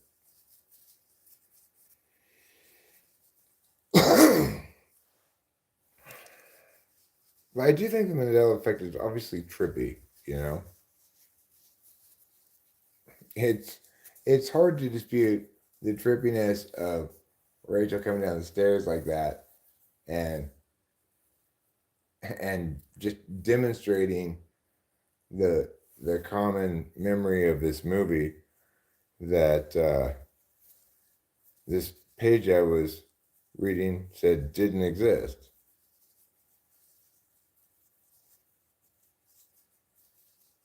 I think you'll appreciate Brian Stabley's thorough research where he addresses such things as patents on Procter and Gamble. Now Procter. Proctor's with an E, huh? That's weird. Um, you know, I made a Mandela Effect short not that long ago because Rachel and I were watching Law and Order, and I closed captions on Law and Order spelled F-E-O Schwartz with a T. And then, it was kind of a joke, obviously, how they closed caption it had nothing to do with how it is or used to be spelled because the closed captioning presumably came later than the purported change. So it wouldn't represent any kind of residue, right? But yeah. I know I saw a really good Mandela Effect TikTok on that Loey Lane channel. in which a woman described how she came home one day and there was this peach tree in her front yard having peaches, and she clearly remembered it as being an apple tree. And she did much of research basically, and looked at her. She went to her neighbors and got their footage from their like ring camera or whatever from the past few years. They still had it or something, and she was able to establish that that in fact the apple tree had been taken out at some point by her husband about 2 years prior and been replaced by a peach tree, but she still couldn't understand how the peach tree had grown so much in 2 years. It was a big ass peach tree. I don't understand that either. And he's like, oh yeah, I guess it did get sick, um and I took it out and replaced it. Trent from Punchy. Last Saturday we went to the drive-in at Base Hill. We climbed the fences and he was like, hey, all you dickheads, fucking what are you watching that shit for? And I was like, hey man. Well, that's fantastic, Trent from Punchy. Thank you so much for sharing that. We see that happen a ton with Joel Olstein. Everyone remembers Olstein, yet now it's Austin without the L. I don't know who Joel Olstein or Austin is. I don't think. Is he the guy who did Chat Stew? Oh, okay, I was talking about the Latin Vulgate. There is, however, much evidence for the monks who wrote under the name Shakespeare being behind the King James Version of the Bible. Really? Well, I have no opinion on this as much as I do on the flat Earth thing. But CERN changing timelines, etc. What's your opinion on the flat Earth thing, Karma's Pimp?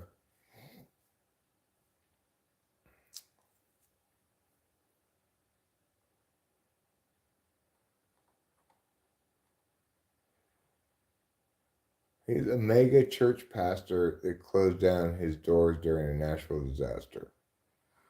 Oh, I think that sounds familiar. I'm not sure which it is, though. Read Edwin Johnson's The Rise of English Culture. Then you'll learn how to be fancy like an English person. I say, would you share a cup of tea with me? Of course, dear. We are very cultured. That's how British people are. They're born with their RPG attributes +5 on fancy. So they have a natural fanciness advantage that we Americans don't enjoy.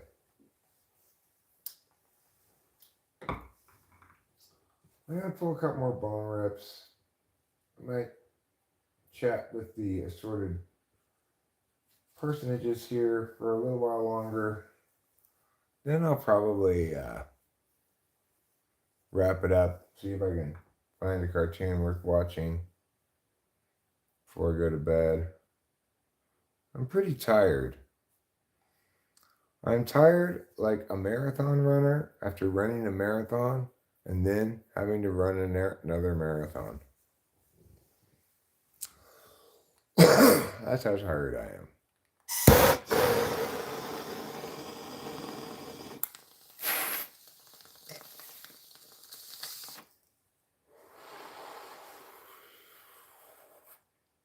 It is PDT, pretty darn tired.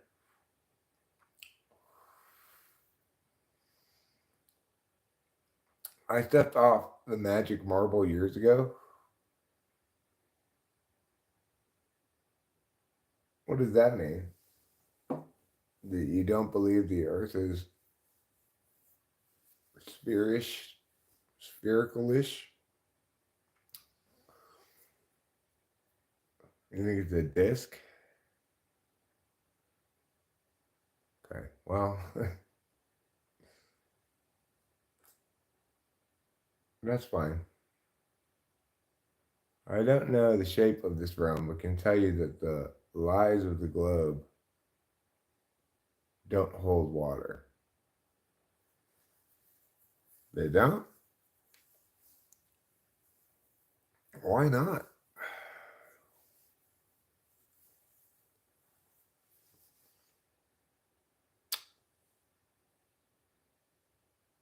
I mean, if you look at the moon, it certainly appears to be round.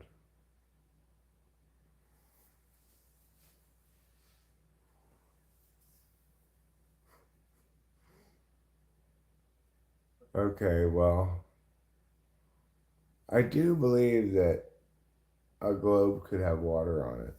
You know, a globular planet could have water on it. Circle doesn't equate to sphere. No, but you can see the curvature around the edges when it's in certain stages of waxing and waning.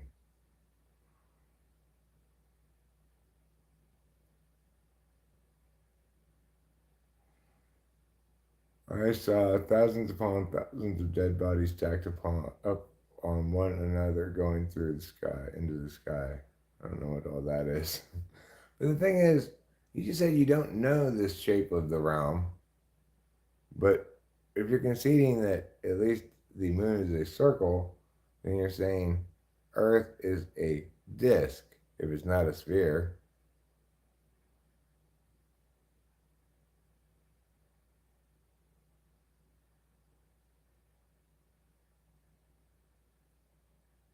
And unfortunately, you have to overuse the word Kant. It's a datura trip. What's a datura trip? Like an orange. I have no idea what a datura trip is. If you're saying the Earth is like an orange, well, isn't that like a sphere?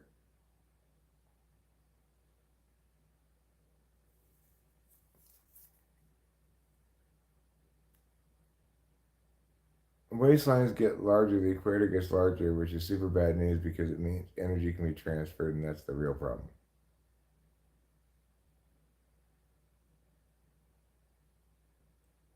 So, because it's kind of a flattened globe, energy gets transferred from what to what? The Earth is like a peach, too. I think it's an insult to call our curvaceous planet flat. Yeah, I mean, it's definitely bumpy, right? There's no disputing the Earth is bumpy. We've got mountains and valleys and stuff. I guess the people who think the Earth is flat, they don't mean not bumpy. They mean not a globe.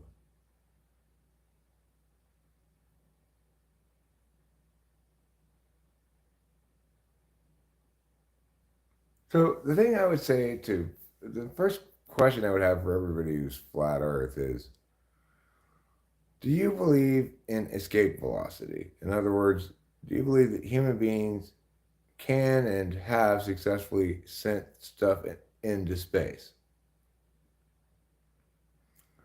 If you don't believe people have sent stuff into space, I don't know what to tell you.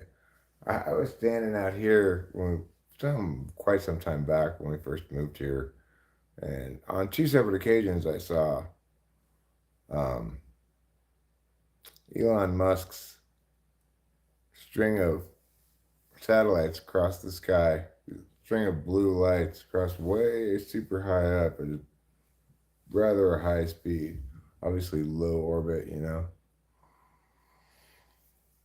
And so if you don't believe in satellites, then I don't know what to tell you. There's no reason not to believe in satellites. I've seen them, and even if I hadn't, we've got plenty of evidence that satellites exist. You know, if you dig into the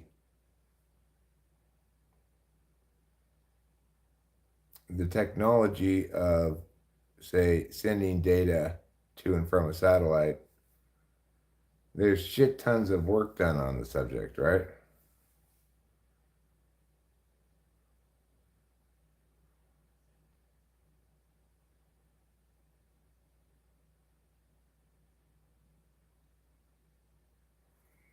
So if if you want to believe, if you don't want to believe in satellites, then I I don't know what to say. Do you believe that it's possible for humans to shoot something into the sky fast enough for it to go to outer space? If not, why not? And if yes, then given the amount of stuff already in space, the scope of the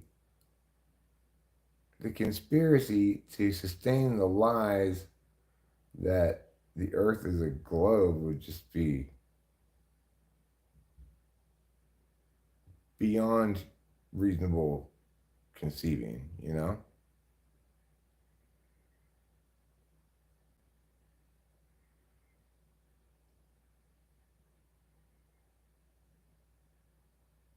Okay, so you do believe in satellites. So that means all the photographs from space of planets, including the Earth and the moon and stuff, that show the fact that they are globular in some way, that's all misinformation, disinformation, campaigns by people who are in the know, but want to keep people in the dark about the actual,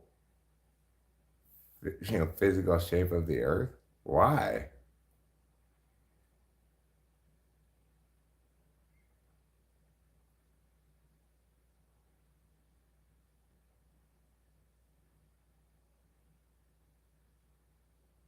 Those are artist renditions of data gathering. Okay, but why are they artistically rendering? Okay, are you saying satellites can't take pictures of the earth, or that they don't take pictures of the earth and instead send back strings of data that then humans artistically render on earth? Like, what would prevent the satellites from taking pictures of earth or the moon?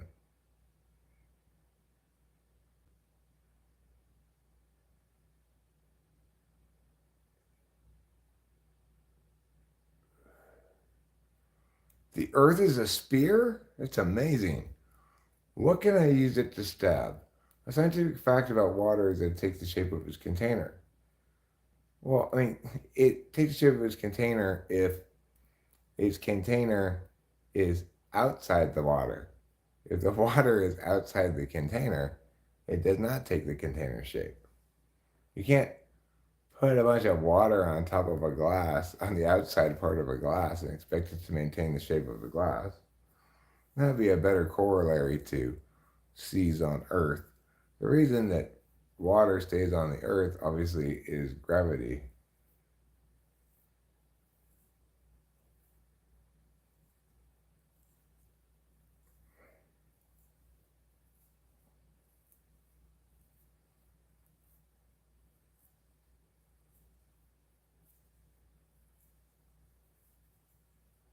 Okay, well, I mean, first of all, who are they that want me to believe this? I'm an insignificant monkey living on a magic marble in outer space. Why do they want me to believe that and not that I'm an insignificant monkey living on a disc in outer space? A magic disc. Why would they prefer the marble narrative over the disc narrative?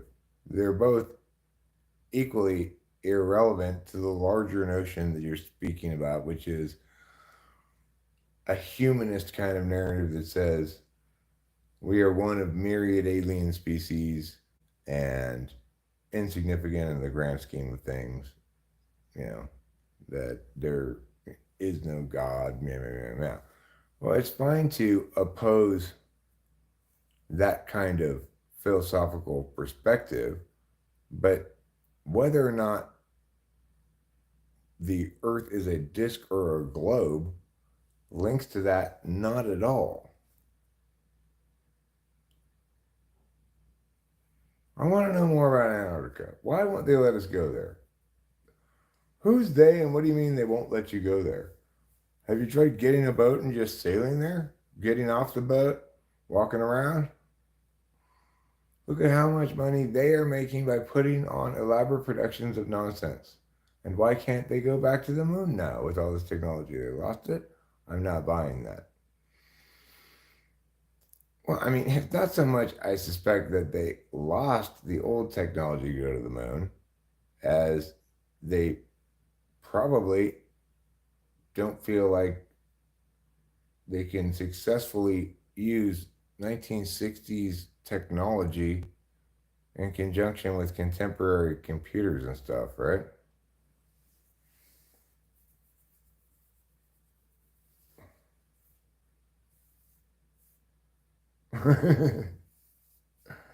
But the fact is, cats are mostly water. Good point, bye guy. And if you've got an excellent container, then it will take the shape of whatever you want. If the UN officials turned my vessel away, said if I came any further, I'd be arrested. Really? Well, you should have tried a different part of the Antarctic coast. I'm confident there's a lot of coastline for Antarctica. Good day to you, mate. Good day, good morning, good evening, and good night. You can't sail to Antarctica because of the Antarctic Treaty. They're hiding secrets.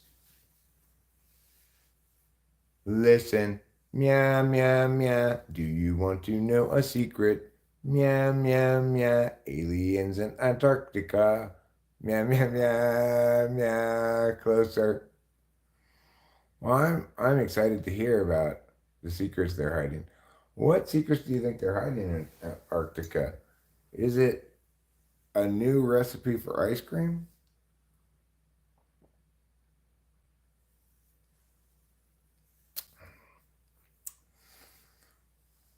Look into the debunking of that centrifugal space launcher. I mean, look, it's very much the case that in recent years, I think the smart people have increased skepticism about a lot of things that used to be not really in dispute. Maybe since 9/11. 9/11 plus the internet, 9/11 obviously represented what I believe to be an American conspiracy against America.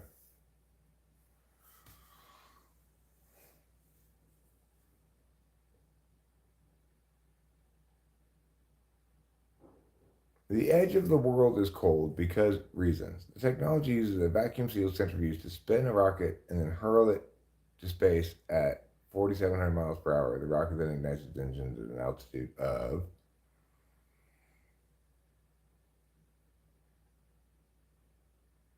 I was like, no, this is a new thing. Some money laundering thing a few Silicon Valley guys are doing.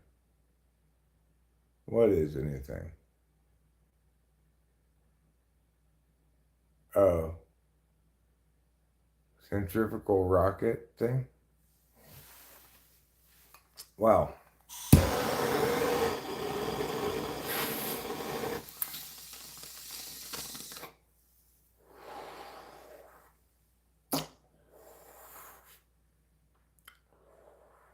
So you don't think it's legit? You think it's just a scam or whatever?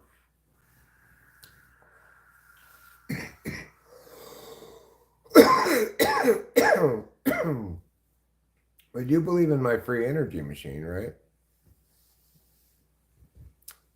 All you got to do is coil some copper around a silver rod, electrify it with just a dash of hydrogen peroxide. Get it start to foam a little bit and remove the electricity. You've got unlimited free energy.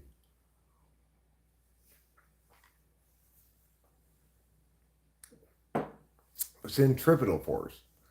My mistake. I'm sorry. Centripetal force, not centrifugal. I mixed up my stalactites and stalagmites. I would pay 5 Bitcoins to stay in Antarctica for a month. That's a lot of money. That's $215,000 at the moment, approximately. A 16-year-old kid solved the energy problem, but he doesn't know he did. Has anyone seen that teenager that made the death ray with his satellite dish? No, I've never heard of that. Have you guys heard about that teenager? I think it was like back in the 80s, who made a nuclear reactor at his house. Didn't do a particularly good job of it. Like, he was spilling some radioactivity here and there. How tidy do you really need to be with this stuff, But he successfully made one. So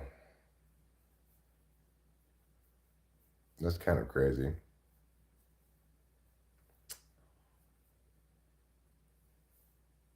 With the death ray, they made the death ray with the satellite dish. I have to know about this.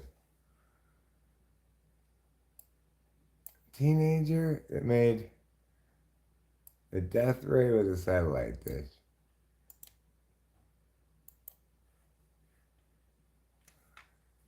Eric Jackman from Indiana in the U.S. covered an ordinary fiberglass satellite dish with 5,800 tiny mirror tiles, made his own death ray. When correctly aligned, it can generate a heat spot a couple centimeters across with an intensity of 5,000 shining suns, the 19-year-old claims. Okay, well, he may claim that, but 5,000 suns, huh? That's a lot of suns.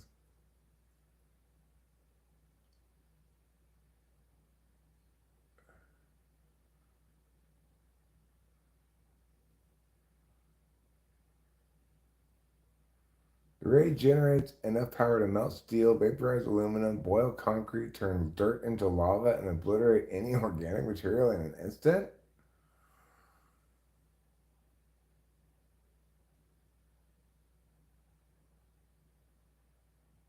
I drilled a small hole in the dish and glued a piece of PVC pipe on the back. Light shines through the hole and hits the translucent plastic at the end of the pipe. All I had to do is aim the dish once and mark the spot. As long as the target doesn't conduct heat away too fast, it will melt or vaporize just about anything eventually. I have vaporized carbon before, which occurs above 6,500 degrees Fahrenheit.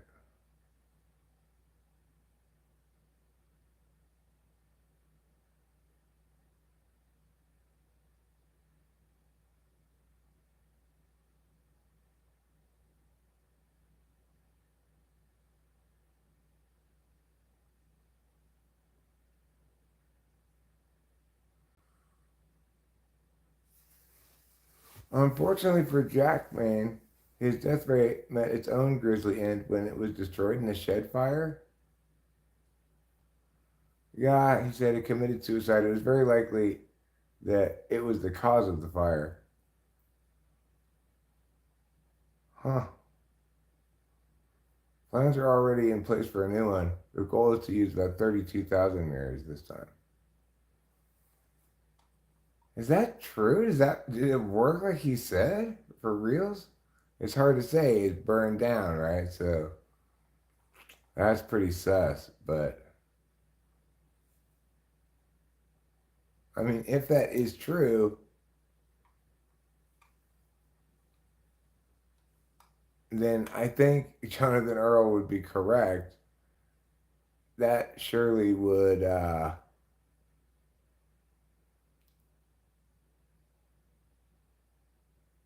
solve our energy problem. You know, you could just, I guess, heat water, do just like steam generated electricity, you know, with a turbine of some kind.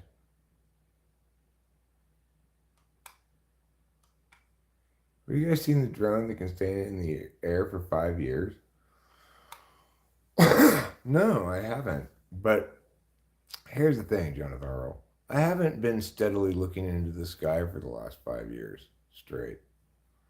So even if I had seen it, even if it were flying right over me, I would not have noted that it was in the sky for 5 years straight. Free energy is not good for the economy. I disagree with you. And so do all good economists. Energy costs are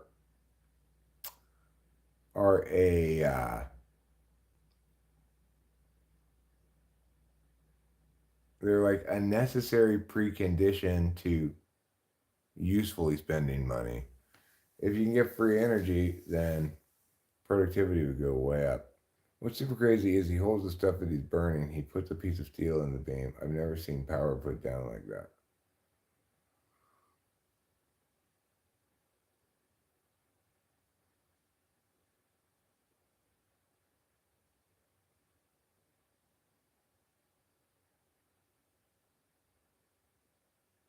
There was a British illusionist who created a similar device to disable energy aircraft back in World War II. The device is still classified by the UK government. He did say conspiracy you can sink your teeth into. People have jobs to pay their bills. If we didn't have to spend money to pay our bills, people wouldn't work jobs. That's the economy. We crash. Simple. There are plenty of other bills to pay, Fly Guy, besides energy bills. All right, well, maybe I'll check it out, Jonathan Earl. I appreciate the heads up on the interesting thing. That's cool. I like interesting stuff. I like mystical, paranormally stuff. But it's got to be convincing enough to be spooky. This sounds pretty convincingly spooky. I appreciate the linkage to the classified UK invention.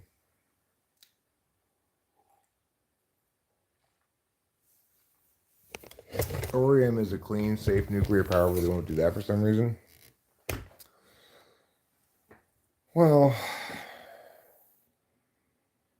if we take a pipe of molten salt and put it around the tank of a water drum, the heat moves to cool. That's the first law of thermodynamics. Salute. Salute. Salute. 0 point energy. Okay, well, I'm not sure how to make magical free energy, but I'm sure that we run out of propane. That was dumb. I thought it would last longer. It's only lasted I don't know, not a lot of months. Maybe we got it in November, maybe like 3 months, which is kind of a lot to be spending on propane, but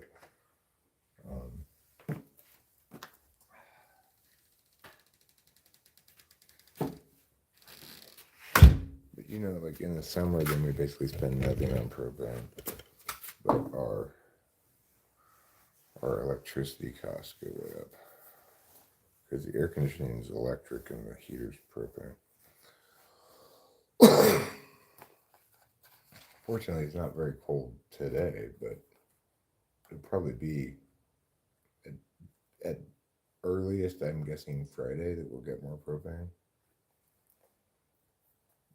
Possibly not till Monday.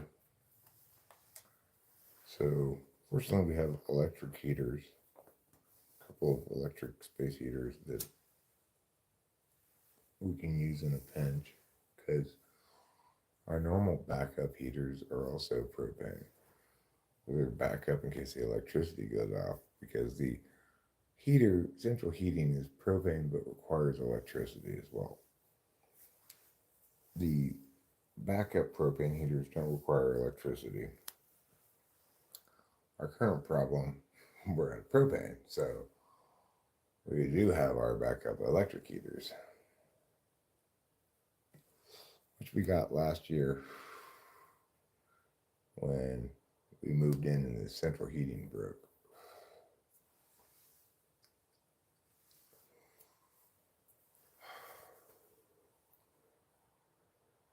And then, of course, we had long stretches of the last winter with the electricity out, and it was pretty cold. We were getting by on the backup propane heaters.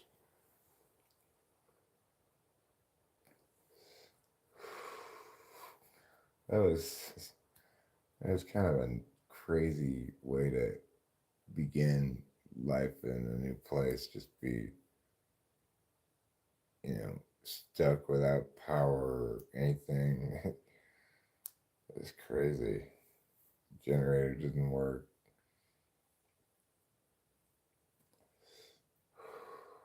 I didn't expect anything like that, and hadn't been prepared for it at all.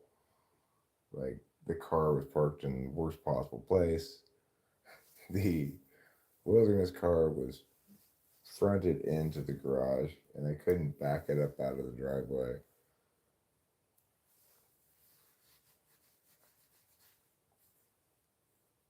At one point, it started raining after the snow was all piled up, and the rain wasn't melting the snow fast enough, such that the snow was still blocking the drain over there.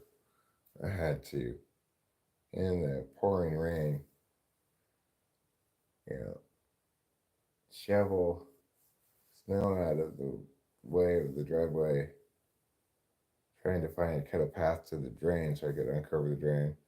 Eventually, I successfully found the drain. I was like, I know it's over there somewhere, but I have no way of locating exactly because there's freaking multiple feet of snow on the ground in front of me.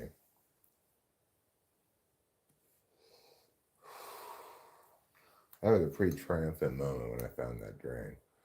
And as I had hoped, the pathway I had scooped out, all the pooling up water started just going right down there to the drain. Very satisfying. It was like, oh yeah, I did it. I totally did it. I saved the day.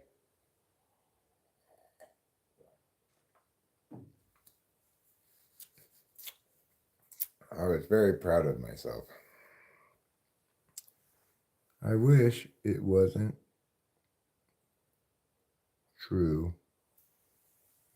I take no joy in being right, but I do know a little bit about thermodynamics. We never took fresh water out of the ocean.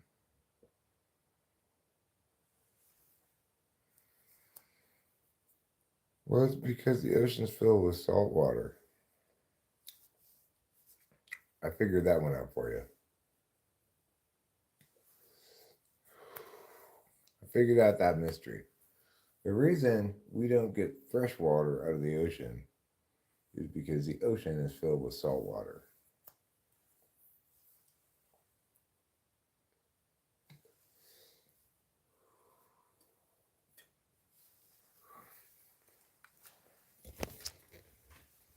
All right, well, I'm gonna wrap this up. I don't know if you're right or not, but you point to some interesting things.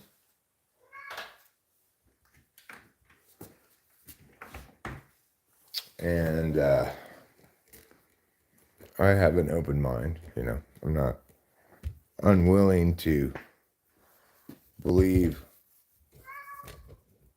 interesting things if I see sufficient convincing stuff. I've already watched you eat, you silly cat.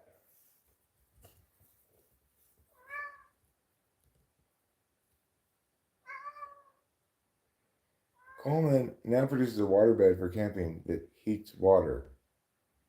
That's camping? I don't think so. I don't think that counts as camping. I don't know what that is, but it's not camping. What is my Myers-Briggs type? I am an ENTP.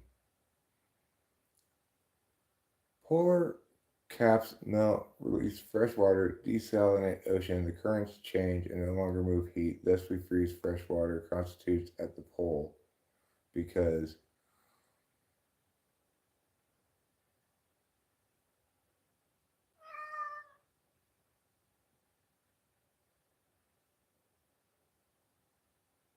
okay, well, I don't know about all that, but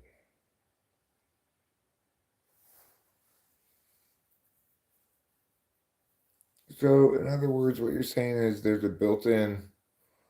um a built-in corrective function in the to climate change,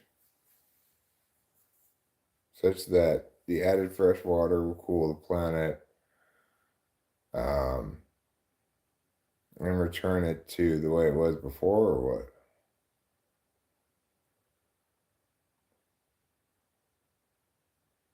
I'm an ambivert of omnivert. Depends, or omnivert depends. There are no such things. Those such things are not real. Catalina has a huge desalination plant. There should be one in Northern California. We could never have enough water. We produce quite a bit of food. Oh, well, I will agree with you that we should build more desalination plants.